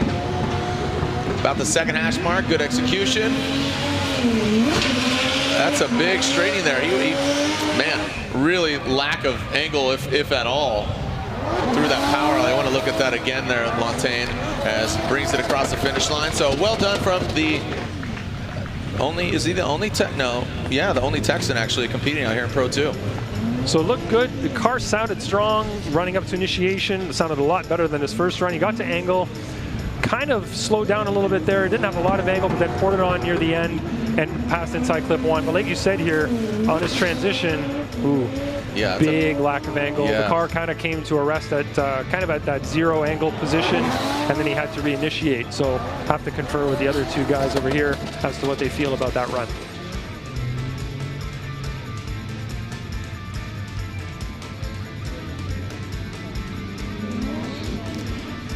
Yeah, I mean, just over here, and the judge is talking about it. You know, like I said, very big lack of angle through the power alley section. Oh, fantastic. Look at that. George K is back. George Kirakopoulos shaken but not stirred in his Link engine management 370Z. He went hard into the tire wall earlier, but he is back, so that's great. All right, here's another look of a Rodolfo Martinez run there, Ryan. Yeah, what we're looking for here is how straight he was between outside zone 1 and the touch and go. So it looks like he managed to stay at angle. Thankfully, that replay right there, that view gave us a better view of it than the camera 1 did. So that'll be the deciding factor there. Looked like he managed to stay at angle, although it was not very high. He should get a score for this run. Ironically, the angle that we were seeing, the angle of with our naked eye, it was misleading. It was very misleading, and that's just proof positive that it's good to utilize and institute replays and really kind of scrutinize and see all those different angles. Exactly. The angle of the dangle. Yeah, it allows us to be as fair as possible, and not just for that specific driver, but to all the other drivers as well. You don't want to give somebody a score that doesn't deserve one. And that's just an avocado-eating dog. What? Nothing. You guys serious? All right. So the scores are in. It'll just take a second for everything to be calculated here and put up on the screen, but it shouldn't be long. They're all in? Okay, so next up, like I said, George Kirakopoulos, a.k.a., or easier to say, George K. from Las Vegas. It's good to see that they were able to fix that car and get it back out here for a second run. They didn't have a whole lot of time to get that thing fixed, but they seem to have done an all right job with that. And there's Rodolfo's score of 65. A 65, that puts him outside looking in. That's 18th position. So unfortunately for Rodolfo Martinez, that is not going to be enough.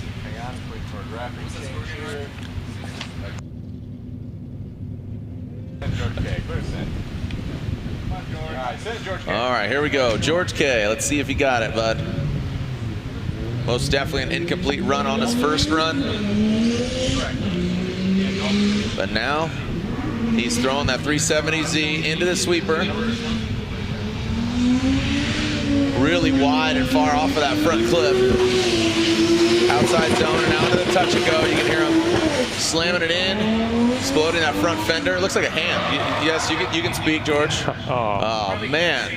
Well, he comes out not as much damage as his first run, but unfortunately, insult to injury, does not get a final run there or a complete run to acquire a score. So unfortunately for him, George K., that will be an incomplete for George, and he will be watching from the sidelines tomorrow.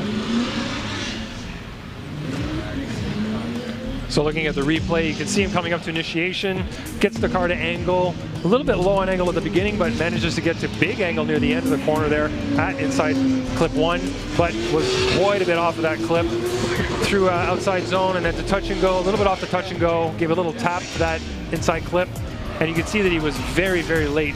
You can see the bottom, in the bottom part of the screen there, you can see the last edge of that box that's drawn for outside zone 2.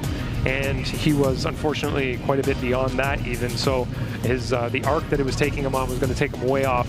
And there was no way that he was going to get around that corner, unfortunately. So ends up spinning just outside of that last corner. And that'll be another incomplete for George K, unfortunately. And this is his first run where you see the crash that occurred. He was a little bit early that time and went too deep early and caused him to get into the wall. And that was what caused all the initial damage to the car. And sometimes after a small hit like that, or a hit that was a pretty decent hit, I should say, you know, you get a little either shook up in the car or it loosens you up and you think, well, I got my hit out of the way, now I'm going to push really hard. And he was doing a pretty good run on the second attempt, but just overshot that last corner. George K running deep, so deep, put that Z to sleep. But he did not. He woke it back up on the second run. But like you said, yeah, have you ever seen that? Basically, like somebody just maybe have a disastrous first run and then qualifying the second just gets gangster. That used to happen to me. I know a guy. Yeah, I know All right, here we go. Dalton Gernhardt. Oof, that's wide. Ooh, buddy. Let's see if we can tighten it back up. You see a lot of corrections there. This blacked out S15. Now coming in to that tire wall. Now Gernhardt has an incomplete on his first run. He had an incomplete on his first run. Looks like he will get a score here. But what it is, we're about to find out. His initiation looked a tad bit late maybe. The car goes very wide and ends up going to very close to zero angle, if not at zero angle for a little bit of time there. Gets the car back to angle, misses the touch and go and outside zone 1 for that matter. Coming to outside zone 2, dipped the tire just inside the box and manages to get over the finish line. But we're gonna have to look over here and see what we feel about the straightening before inside clip 1.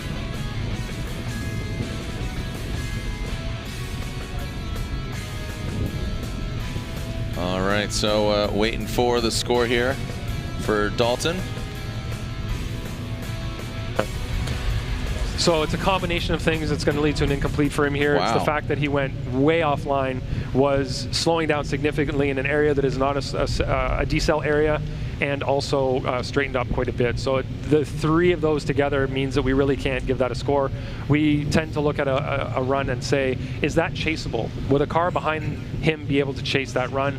And at that point, you almost say he would get past for right. the huge slowdown, being offline, straightening up. It's not what we're looking for, unfortunately. Rob Carlson's on the line. All right, so Rob Carlson. Rob Carlson, he had a incomplete on his first run. Let's see if he can put it together.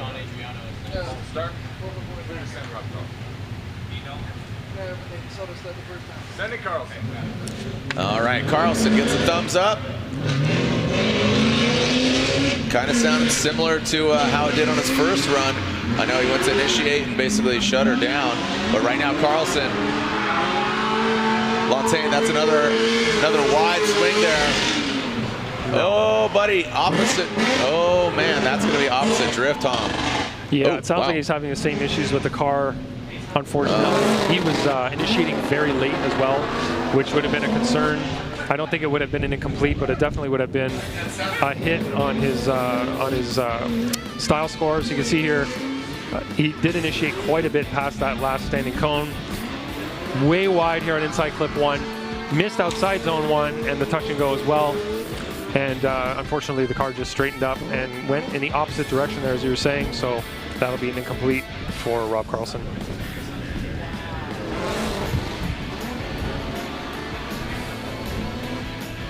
All right, so Carlson with 2 incompletes, unfortunately, coming all the way from Utah, but now we'll be watching from the bleachers.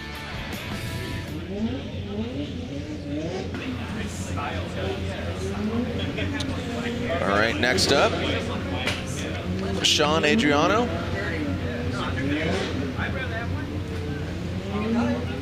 Shawn and I have we drove together at Ebisu quite a bit up there. Oh, really? In our battle cars, having fun.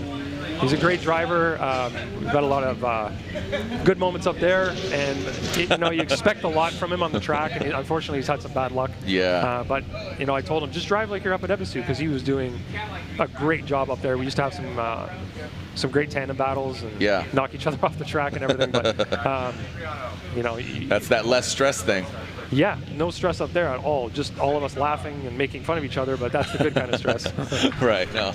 Yeah, that's having fun. Yeah. Was it on Saturday? Was Saturday for the boys? Here we go, Shawn Adriano. This Boost Brigade, again, great looking car. Just debuted it at St. Louis, so happy to see him competing. Works on S's team. And now into that second to last clip and into the outer zone. Gets all the way out there. Dancing with that rumble strip and brings around, just barely nudges that final clip. So gaining some applause, Shawn Adriano. So the problem with the car in the first run was that the clutch pedal stuck to the floor, so he wasn't able to really modulate that or change gears or do anything basically. And this run looking much cleaner. Got wide out to outside zone 1. Touch and go was a little bit off. Missed that inside clip. But this does come out nice and deep into the outside zone area there near the wall, outside zone 2. And then really tight on inside clip 3 at the finish line. So overall, a pretty good run.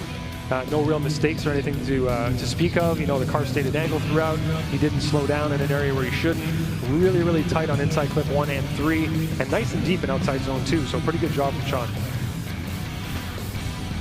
All right, so Adriano waits for his score, and he had a, as you said, Ryan, he had a clutch pedal go to the floor. Now he's got an 84. 4 on the flow, 84. Puts him into 4th position. So well done there by Shawn. Looks like he'll be seeing head-to-head competition tomorrow.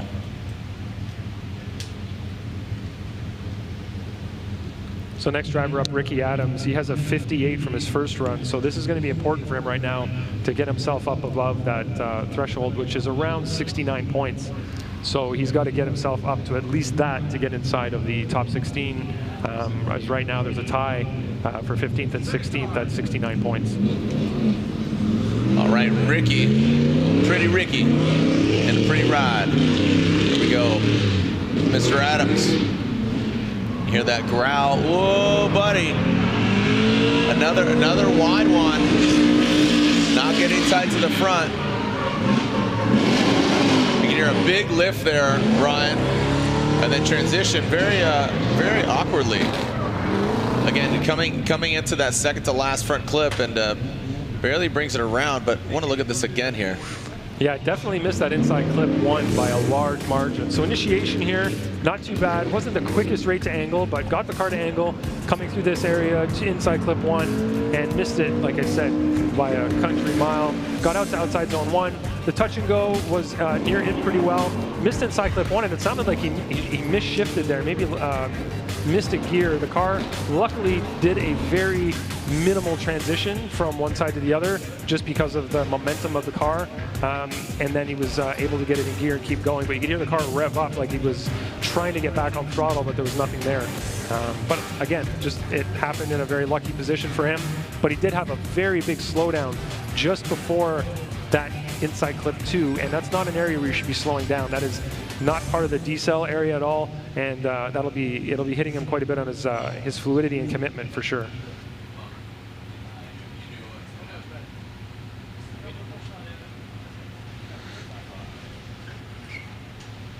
All right, Ricki Adams there with a 55, and unfortunately for him, that is not enough. So 55 there for Adams on a second run. Next up, Troy Manners. Troy Manners, he has on his first run a 79, so a very respectable score. Yeah, he's currently tied for 8th with that. Yeah, that's what I was just looking at. Yeah.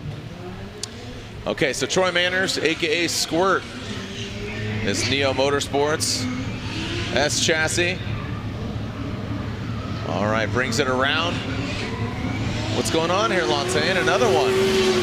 Like DJ Khaled over here, another one.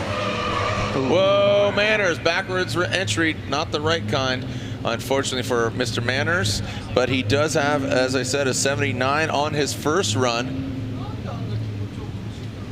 You could see the run not going very well from him right off the beginning there. He got the car to angle, but unfortunately, it went very, very wide around where inside clip 1 is. And, you know, we had toyed with the idea of putting an outside zone out there.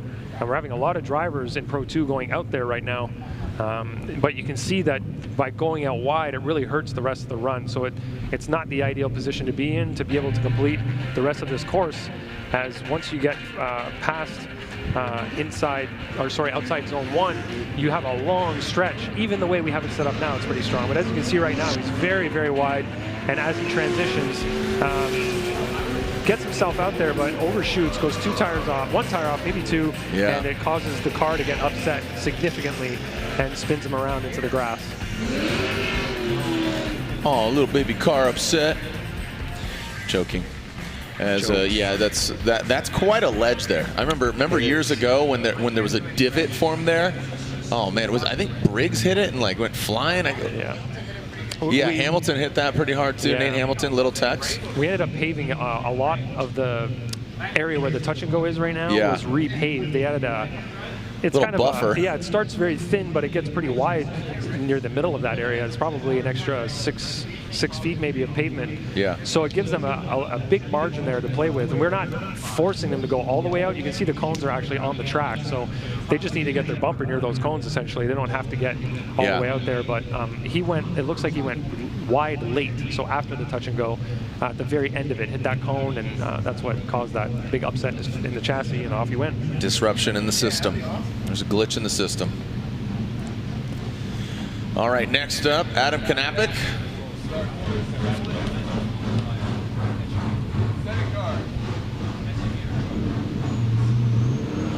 Okay, Adam, what do you got? Show me what you got. Get swifty, homeboy. Here we go, Adam Knapik. Looks really poised right now. I've seen a lot of those guys with that wide swing, but he brought it in tight, high and tight. Oh, quick little bobble there, man. He was on one. He was on a tear. Oh man, another little bobble. So a couple mistakes there by Knapik. That straight going towards outside zone 2 worried me for a second, but he managed to get it back to angle and stayed on line somehow. That looked like he was going to go right in there, but managed to keep it together. His initiation did look a little bit late, but he got the car to angle pretty well. Came through this first long sweeper to inside clip 1. Was a lot tighter than a lot of drivers, so he was on about the 3rd line there, just beyond it. Did pretty well on outside zone 1. The touch and go got nice and wide there. Right here, he does a little shimmy. Manages to get it back to angle, and then a second one there that's unfortunately going to be an incomplete for him, as one of them was a pretty significant counter steer in the opposite direction, which we do refer to as an opposite drift. So that'll be a 0 for him, unfortunately, on the second run. But his first run has him solidly in 12th place at the moment, so we'll see how that holds up as we get through the rest of qualifying.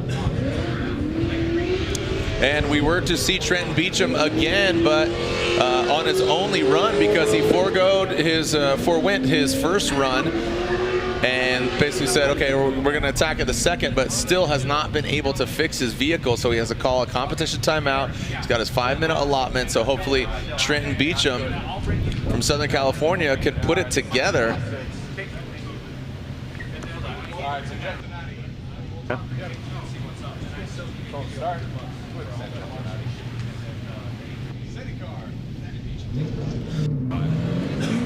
All right, Jeff Donati.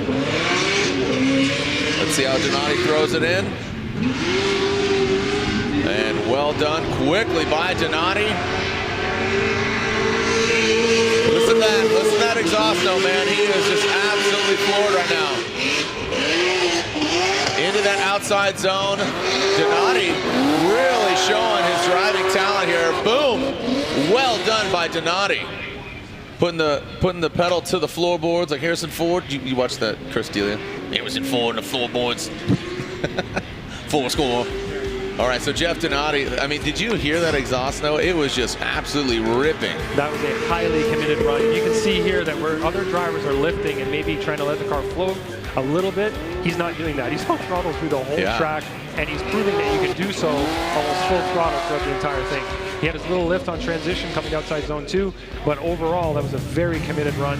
You can tell that it is he's on that throttle. The amount of smoke that he has going on, might have had a slight lift right there, but overall, just an aggressive run. Did a pretty good job of getting all the zones and clips as well.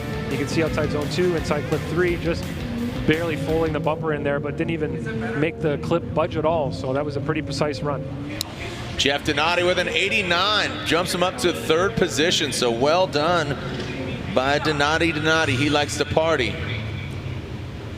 And with an 89, puts him into that 3rd position. Still no sign of Beecham. Right now, Garrett Denton, that Coro Works S chassis, on the start line. You can see our leaderboard there. Dylan Hughes out front with that 93, Brody Goebel, Donati with an 89, Travis Reeder in 4th, and Shawn Adriano with an 84. Looks like there's a 3-way tie at for 15th right now, it looked like. But oh, wow. At 69. So that's going to be an area of opportunity for somebody to get themselves bumped up. And of course, we have many layers of tiebreakers here in case we do have some ties. We've had the tiebreaker. We had to go, I think, like, 6 different positions in. And it eventually was blood type. Who had the richest blood. All right, here we go. Garrett Denton, Coro Works S chassis. Into that outside zone. Wow, big angle there from Denton. Smoke machine out the back. Man, these guys are taking notes. Maybe, as you said, Ryan, earlier, getting a lot more confidence here on this very fast track as Denton brings it on home into the outside zone, fills that up. So, man, Denton really just stepping up from his previous run. His first run had an 84, which is still a great run. Yeah, he initiated at the right spot, got the car to angle really well. Like you said, he's holding a nice degree of angle through here. Really just kind of tiptoeing through that area to stay really tight on inside clip 1, wide and outside zone 1. Good job on the touch and go. A very precise run overall, good transitions, got himself thrown into outside zone 2 really aggressively. So from our perspective, watching the cars go out to that outside zone is sometimes it looks very risky, and that's when we know it's a high commitment score, and he did a really good job of doing that through there. A couple of areas his angle could have been improved. You know, it wasn't a perfect run, but it was a very high level run. I think he's going to get a really good score here for this. Should get him in a good position for tomorrow's competition.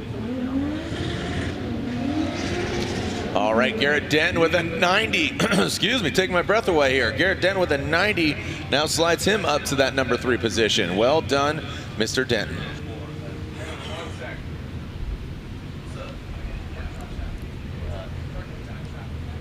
guys ready for Metzger? Just working on weight from the front engine to the back. The transmission brake takes out of the line. So the next driver up we have here is David Metzger.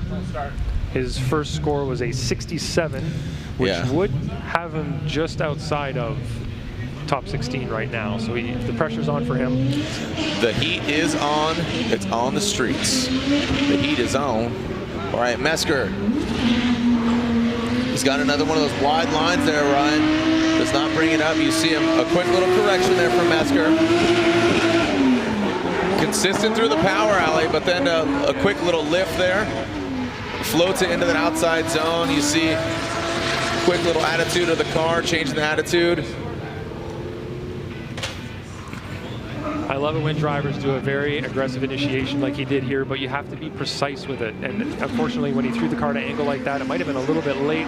It sent him really wide, missed inside clip 1 by a long shot there. Did okay on outside zone 1, pretty good on the touch and go, but then was off inside clip 2.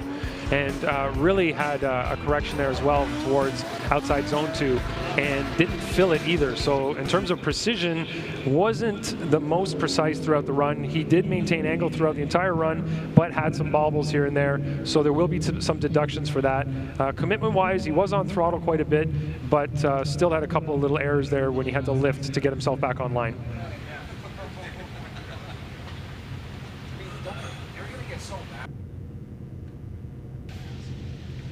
All right, David Metzger with a 61 on his second run. Unfortunately, that's not enough for him. Even on his first run of 67, that does not get him into top 16.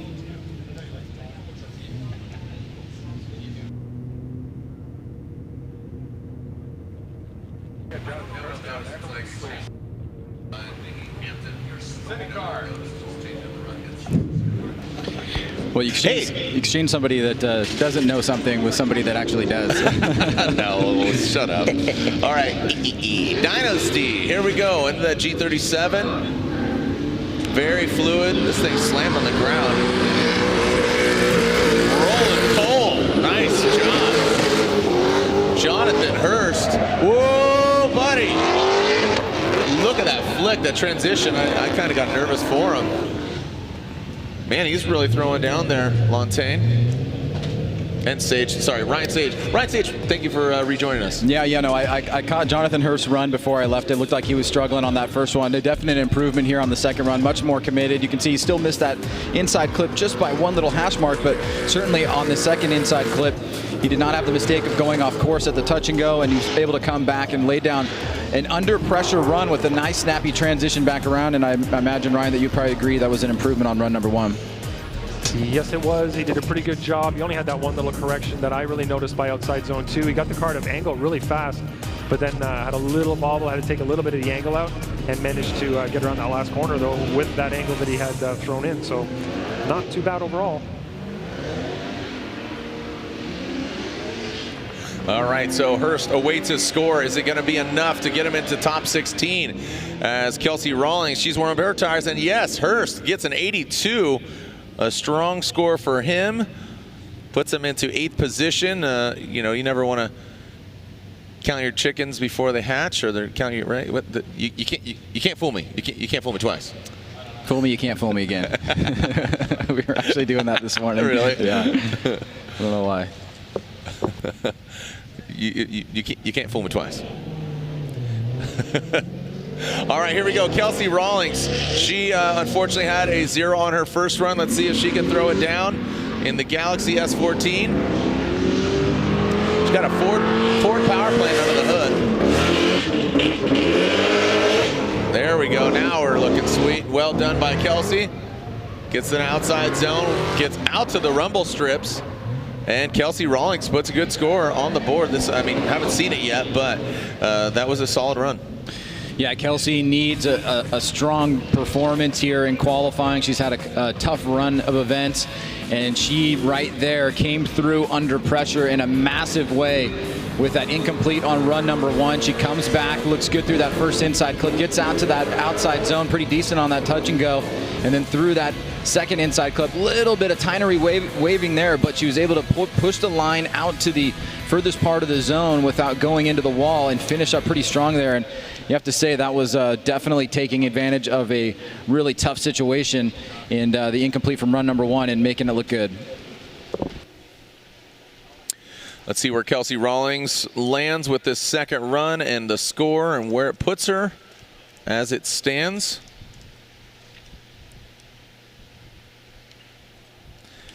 Kelsey Rawlings came into this round of competition 15th overall.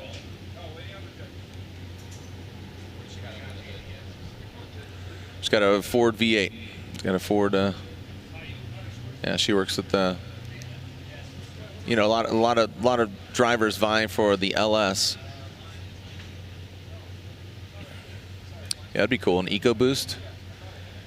Ford EcoBoost S chassis. That'd be pretty rad. 84. Boom, another 84. So Kelsey Rawlings currently sits in 6th. So stoked to see her. That's a promising score. Yeah, that's a great score for her, and 84s, especially right up there in the middle, even given the 90s that we've seen, I think is going to hold. And we do have a couple of ties that need to be broken, but she did her job there. 84, great year, great year. Here we go. Kendrick Meyer. Kendrick initiates. Really love this car there, Sage and Lantain. Oh, you saw him step out. Gets up the outside zone, bounces back, explodes that, and punts the cone in the touch and go. And Kendrick to the outside zone and brings it around that final clip. Kendrick Meyer. I want to take a look at the replay here as when he comes past that first front clip, you see a quick little correction there going in the power hour. Yeah, you can see a bit of a late initiation there. Lets it float out, then gets back on the throttle. We don't see smoke starting to drop until that first inside clip. He has a little bit of a turning of the wheels back to neutral for a split second. He almost has to reinitiate. You can see him struggling there on that second inside clip. Now it looks like it is going to be a clean full pass, but definitely a mistake leaving outside zone 1. And Ryan, from your side of things, your impression there on some of the stuff that you were taking a look at under close detail. Yeah, I blame Jared because just as he said, that's a great looking car. Totally. He had that correction, so right. The jinx again. But I think that mistake is one that won't give him an incomplete. It'll just be a deduction, definitely on angle for him in the outside zone 1 area. And he also had another correction at inside clip 2 where he had to take some angle out. He threw some big angle in there, but it wasn't something he could maintain throughout that whole area.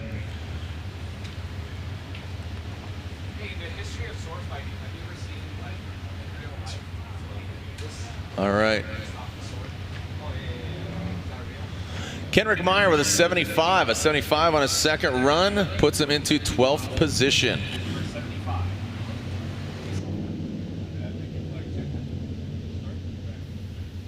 .75 on his second run.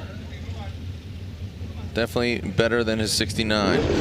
Hooman Rahimi. He overcooked it. He spun out on his first run. He's only Hooman. And Hooman Rahimi definitely got a power upgrade from this year's Hyperfest earlier this year at the U.S. Drift Round. Really dialing it in.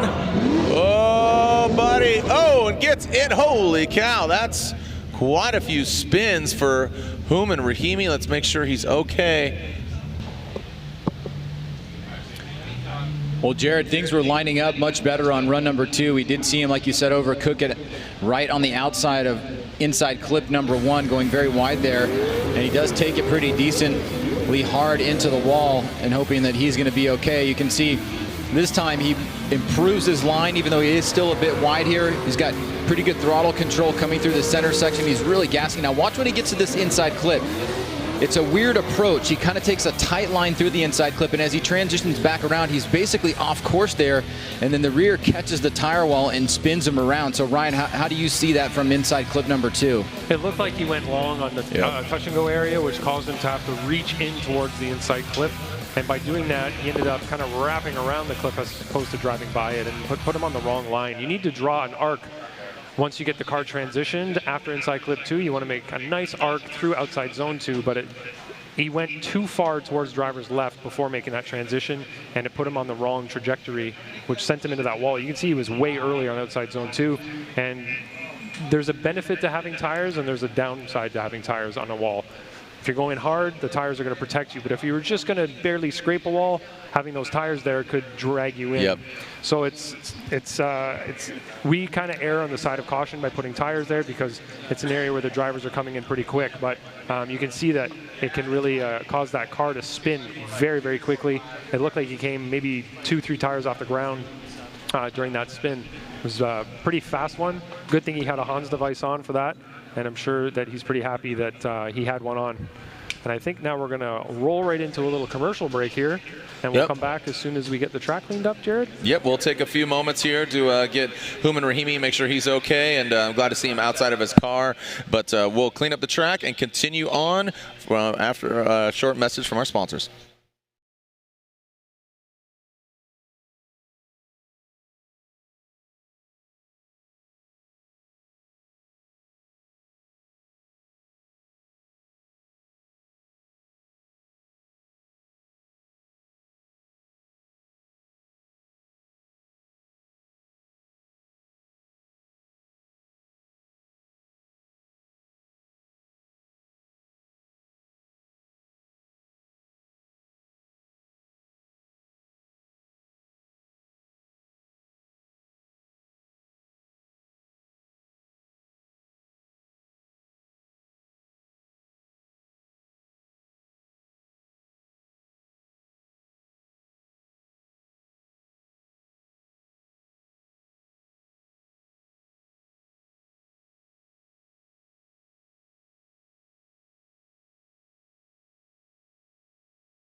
All right, still cleaning up the track, getting it prepped over there, the tire wall.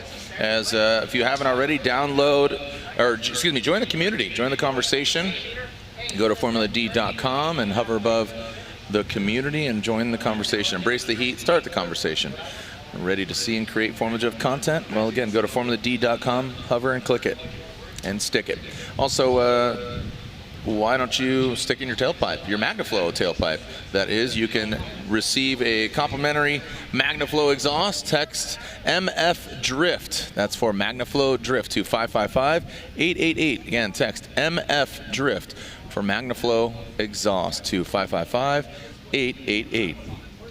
Ryan, just a little lull here in the action, so if we could elaborate a little bit on what's going on in the Pro 2 world. Yeah, well, just taking a look and going back to something that we talked about in the soft open of qualifying was just how close the championship is right now. If we were to stop at this very moment with Hughes and Reeder, the scores that they have, they would actually be switching positions because of only the 1 point differential and the difference in the qualifying points that you get for where you finish, with Hughes on top and Reeder on the bottom. So really exciting stuff there. We'll see how those guys adapt for the second half of the run, which we're just about a quarter left of the competitors here in the time that we have, but certainly making for a very exciting way to kick off this third out of 4 rounds of the Pro 2 Championship. Also, with having so few rounds in Pro 2, you really got to bring your consistency game, because there's only 4 rounds as opposed to 8. So if you blow a round and you don't perform well, you have to play catch up. Yeah, and we saw that with Sexsmith after last round going out in the top 16. It makes a big difference, and that also is what lights a fire out of a lot of people, under a lot of people, is giving them the motivation to know that I've got to get out of the top 16. I need to have a strong finish if I want to fight for the championship, and there's 4 or 5 guys that can definitely do that for sure. So we're looking for a very exciting way to finish up the season.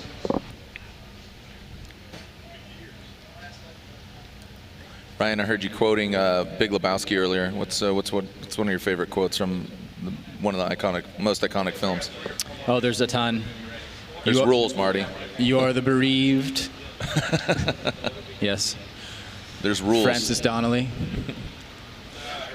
All right, well, again, still cleaning up the track here. We'll take another short break. When we come back, we'll continue here with round 3 of the Link Engine Management Pro 2 Championship.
We're back here at the AutoZone Showdown presented by Rain-X and the Formula Drift Link ECU Pro 2 Championship. Water down on the course that we're cleaning up that was generated from the crash that we saw there from Human Rahimi. We're almost there, just a few more minutes. We'll take another quick commercial break and hopefully come back and have competition underway. We'll be right back.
All right, welcome back. We finally got the course free and clear. And unfortunately, Human Rahimi fell victim to the tire wall. Man, that's a Nissan Z Eden wall over there. It got Kirakopoulos and now Rahimi. Next up, Josh Robinson came from the land down under. He just smiled and gave me a Vegemite sandwich the other day. It was kind of good. It was pretty dope. Yeah. All right, Kangaroo Robot, ready to throw down. Autobots, roll out.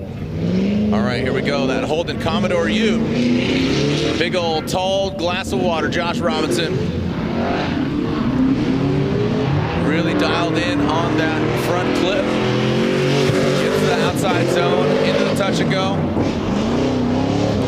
About the 1.5 hash mark. Now into the outside zone, just dips the tailgate and brings it tight around that final clip. Well, pressure cooker here for Josh Robinson as well. He's got a 69. He's going to want to get up into at least the mid-70s here to give himself some comfort. Good initiation there. A little bit of a hiccup as he heads towards his first inside clip, but nice line being drawn there. Gets out to that outside zone, now moving across, makes a little bit of adjustment there to the touch and go, bit wide on inside clip 2. Snappy transition background, trying to catch the angle and get as deep into that zone as he can. Maybe could a little bit deeper, but he's able to draw that final line to the inside clip pretty well there and finish it off, and hoping that he can get a better score than a 69. All right, so we're waiting his score. Josh Robinson, Sebastian Gautier, warming up his tires in the burnout box. And he does an 81. A nice score there for Robinson. That's an 81.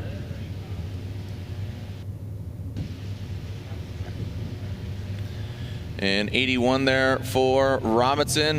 Definitely moves him up, moves the needle up, but where he lands, still a few drivers left. I'm taking a look, 10 drivers to be exact. Sebastian Gautier came into this round sitting 10th overall. The top 8 drivers at the conclusion of the 2018 Pro 2 season and champion will gain their pro licenses in order to compete in the Pro Championship in the 2019 season.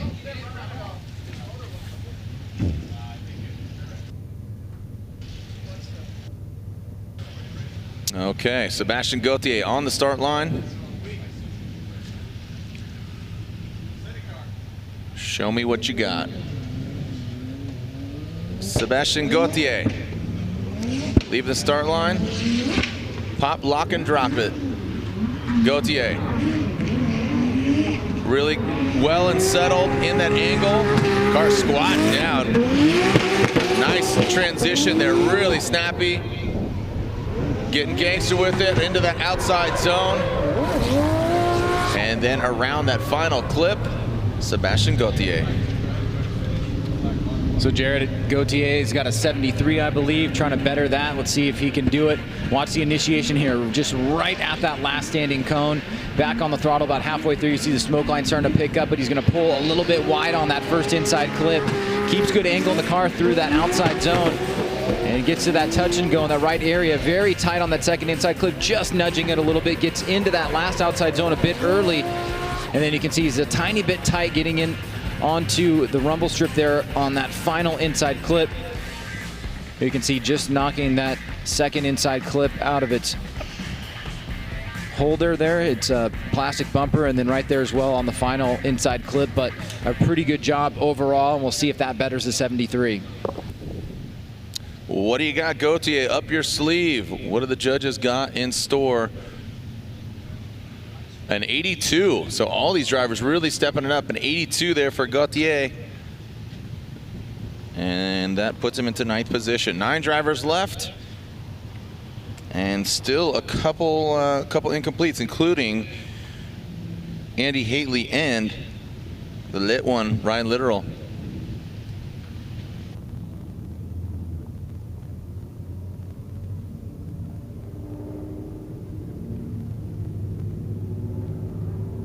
All right, so next up, Brody Goebel. Brody Goebel clear to send. Send it home, boy. Here we go. Goebel. On the second qualifying run. He had a 91 on his first run. So this is just for, I got to say, bragging points or going for that perfect score. Goebel. Well done. Achilles tire smoke all across the track. Coming in hot into the outside zone.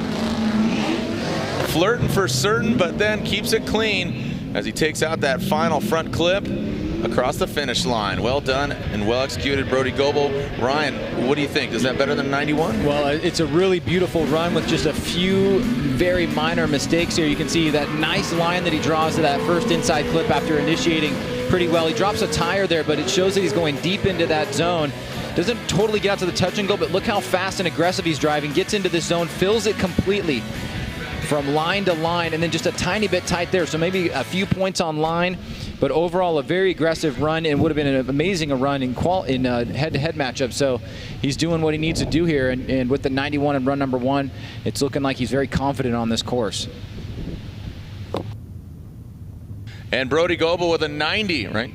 A 90 on his second run does not better his first run of a 91, but still very good. And that's he's going to be one to watch when it comes to head-to-head. It seems that he's got this track figured out, but now it's not just about the track. It's about his competitors tomorrow in head-to-head action.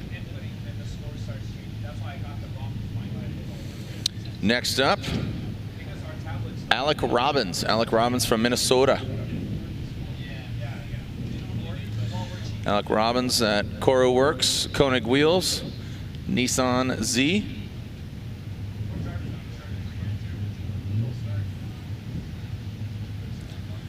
Alec Robbins on his first run, a 74.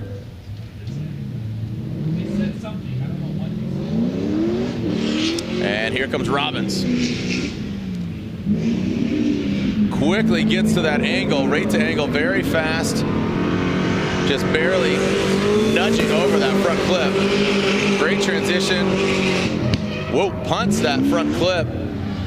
It's kind of what he did on his first run as well.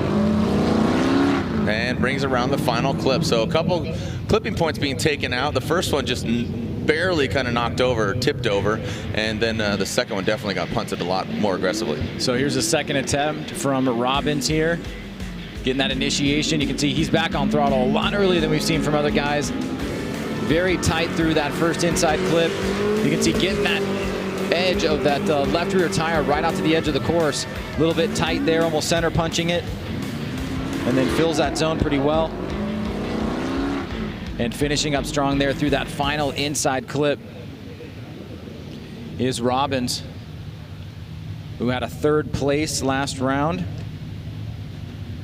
Looking to make his way up and contend. He's about 40 points out, so he's definitely within striking distance of both Hughes and Reeder, with Jaeger in third place right now.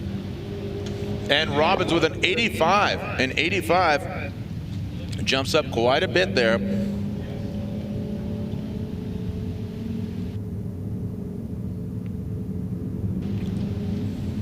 All right, so Crick Filippi had a very fun first run. Let's see if he can throw it down. Another driver with a 74 on his first run. But now Crick needs to step it up. What do you got, Crick?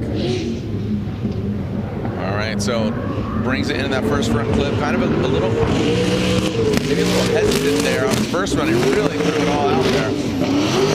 See some wavering there from Crick now into that outside zone. Filippi brings it in. See a little bit off the line there. Almost gets into the dirt, but definitely saves it and brings it out. Well, quite a few Pro 2 drivers opting for this latest initiation point of that last standing cone. You see Filippi kind of slow rolling it, not a lot of throttle control until he drives to that first inside clip rather. You can see kind of a moderate transition from outside zone 1 to the touch and go. And then right here, as you said, Jared, he brings a little bit of a line too tight, and he has to make an adjustment. You can see there not a lot of angle until he gets it in that section of the course. But then he almost center punches that second inside clip. A little bit e-brake pull to get him the butt of the car into that outside zone, but just on a little bit of a tight line there. Then he has to make an adjustment to get around that final inside clip. So we'll see how that fares compared to run number 1. Pretty close, but he gets a little bit of a bump. All right, well, he is currently flirting with potentially moving down and outside of the top 16 because he has 76, which puts him at 15th position. So with 2 drivers after him, both Andy Haitley and Ryan Littoral, if they receive scores, that will knock out Rick Filippi. All right, right now, Sexsmith, he has 79 on his first run, which, again, if you're in that 70s, the high 70s, you're sitting a little more comfortable. As Sexsmith, that NV Auto, 2JZ powered Toyota 86. Lontaine was talking about it earlier, just not really driving like the Sexsmith we've seen earlier this year and at other events. Seems like he's just a little hesitant. Well, he gets a good start on initiation. He initiates right between the second and first standing cone, so he's feeling comfortable there. He goes a little bit long on that first inside clip, though the line he was drawing was pretty smooth. You can really hear the throttle working here as he comes into that second inside clip. I'm really surprised that he doesn't get out to that outside zone. He's definitely going to leave some points on the table there as he wraps through that final inside clip, Jared. And as you said, he's got a pretty decent score. He should be able to make it through, but he'd love to get some padding, maybe get into the low 80s in order to ensure himself a good position in the top 16. And an 83 there for Riley Sexsmith puts him up to 9th position.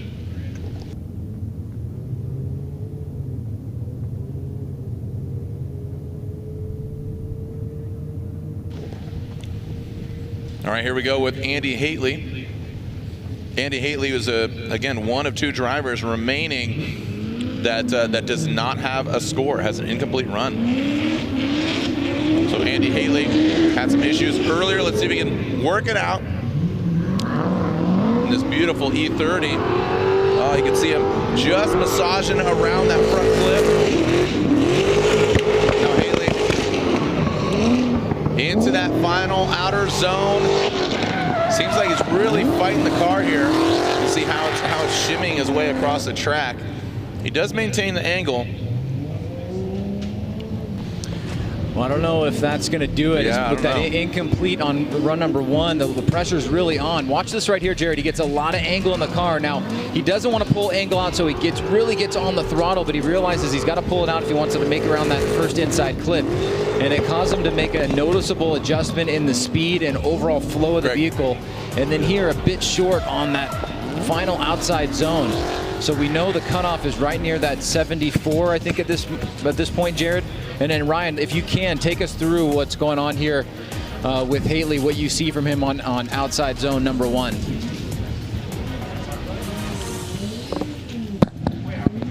Yeah, he's been having a couple of issues with the initiation. Every time he gets the car to angle, as he's going through that first corner, he over-rotates the car, and it causes him to have to lift off considerably. The car stalls, and then he has to get back on throttle. Unfortunately, going by inside clip 1, it was a pretty big reduction in angle. He hit that clip, and then through the rest of the run, pretty clean until he got to outside zone 2, where he wasn't really able to get the car all the way out to that zone, and it's definitely going to hurt his line score. So as you can see, his score right there is a 68. So that puts him into 20th position. Unfortunately, like you said, Ryan, he was fighting the car quite a bit through the track, and it was pretty evident to us that was occurring. So it ended up with a score of 68, which will put him outside of the top 16. Well, big bummer there, Jared, for Andy Haitley, who is going to be outside of the top 16, 4 spots outside with that 68, and no going back from that. So a tough break there. And, such a bummer, man. Yeah. And we are hearing that Ryan Littoral is out as well. So we have 3 more drivers: Yeager, Hughes, and Reeder. And that's a big blow to Ryan Littoral, who's a real contender here this year. So Ula Yeager, the Japan Auto Supra. Of course, Brad Dan is filming the Supra. As Ula Yeager driving a vehicle deemed Chucky. Frederick Osbo, the champion. that he is. This is his former car.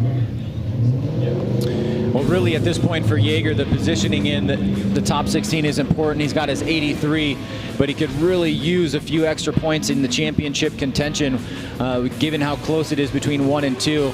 You can see he starts off pretty good, comes through that outside zone. Nice fluid motion out to the outside, to the touch and go, just nicking that inside clip, but no harm, no foul there. Could have been a little bit deeper into that final outside zone, and you can see the line that he drew to the final inside clip was not as smooth, didn't have the arc, didn't have the timing that you really wanted to have overall. So we'll see if he has to settle with that 83 or if he can increase it just by a little bit to adjust his positioning and his points. All right, Ryan, 2 more drivers left, and there's Ula Jaeger in 84, just betters it by 1 point. 2 more drivers left, currently sitting, as you said, Ryan, 1 point behind the leader Reader, but now because of his qualifying position, if it stopped right now, Dylan Hughes would be leading the championship. So pretty interesting race, no pun intended, for the championship. Dylan Hughes, who sits in that #1 spot with the 93. Here's his second qualifying run from the Dozer, DHU. All right, Dylan, around that first front clip, really tight. His first run is a hard act to follow, so he's really got to step it up. Using all the course, punts that touch and go cone, now into the outer zone, flirts with the rumble strip, said, hey, how you doing? Then wraps it around that final front clip. Dylan Hughes, Ryan Sage, do you think that is better than a 93? Well, it won't matter so much for him. It's really just about whether or not he can keep that positioning, but a strong first run from him, trying to back up that 93, tight on that inside clip, coming through that outside touch and go, excuse me, the outside zone to the outside touch and go, goes a little bit deep there and hits that touch and go cone, but it was right at the edge of the track, so I think the judge is going to let that slide. He had great angle through that second inside clip, pretty good job on that outside zone, and then finally there, wrapping through that final inside clip, he looked really strong. So Hughes looking very consistent this weekend, no major mistakes, and putting down 2 solid quality lead runs. And Dylan Hughes gives an 89 on his second run, an 89. But as you said, the 93 just wants to confirm.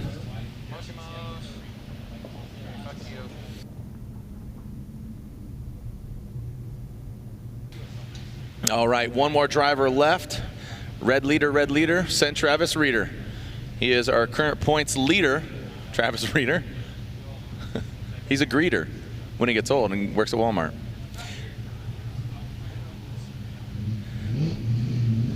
All right, so yeah, Reader comes into the championship, and he will not hold that position if Dylan Hughes has a better qualified position, because only 1 point separates him. Travis Reader into that first front clip. Now into the second to last, really tight. See, just nicking it, knocking it out of the way. Outer zone, and 1 more final clip for glory. So Travis Reader in 86 on his first run. Ryan, does this better in 86? Also, does it contend with Dylan Hughes? Well, it's going to have to contend with Dylan Hughes if he wants to retain his positioning as the leader, at least for the moment or for this weekend, because that would put Dylan Hughes unofficially as the leader in qualifying, but also the leader in the championship because of the allocation of the points. And though that won't matter until the end of tomorrow's competition, it does give Hughes a sense of confidence going into tomorrow's competition as the #1 qualifier. So he would need a 94 here, which off the top of my head, I don't think that's been achieved in Pro 2 this year so far. So as we wait for Reader's score, this will be our final run of the afternoon. Here are the live stream times for tomorrow. Pro qualifying, 12:30. Again, these are all local times. 6:15 for Pro 2, top 16. And Saturday, we got 1:45 for top 32, 5:30 p.m. the AM halftime show. Unfortunately, Sam Nalvin's not going to be with us, but fortunately, we got Corey Hosford and Paco Ibarra. And then top 16 opening ceremonies. Our results are in here for Travis Reader. Where does he land? And this is our final driver, and we're going to wrap it up. A 92. So look at that. Just dances with it. A 92 on his second run, just keeping him in the fight. So Reader, red leader, All right, so Sage, we're closing out here for Pro 2 qualifying. What do you got? Well, I was just going to say, because of the number 2 qualification, that means that Reeder and Hughes are going to be in opposite ends of the bracket. Oh, sick. Which means if They could be in the finals. They could be in the finals. Sick. The plot thickens. All right, so again, thank you for joining us here on behalf of Ryan Sage, Ryan Lontaine, the Ryans, all the Ryans in the world. I'm Jared Dienda. This has been round 3 of the Link Engine Management Pro 2 Championship qualifying. We'll see you guys online, or we'll see you another time. Send it.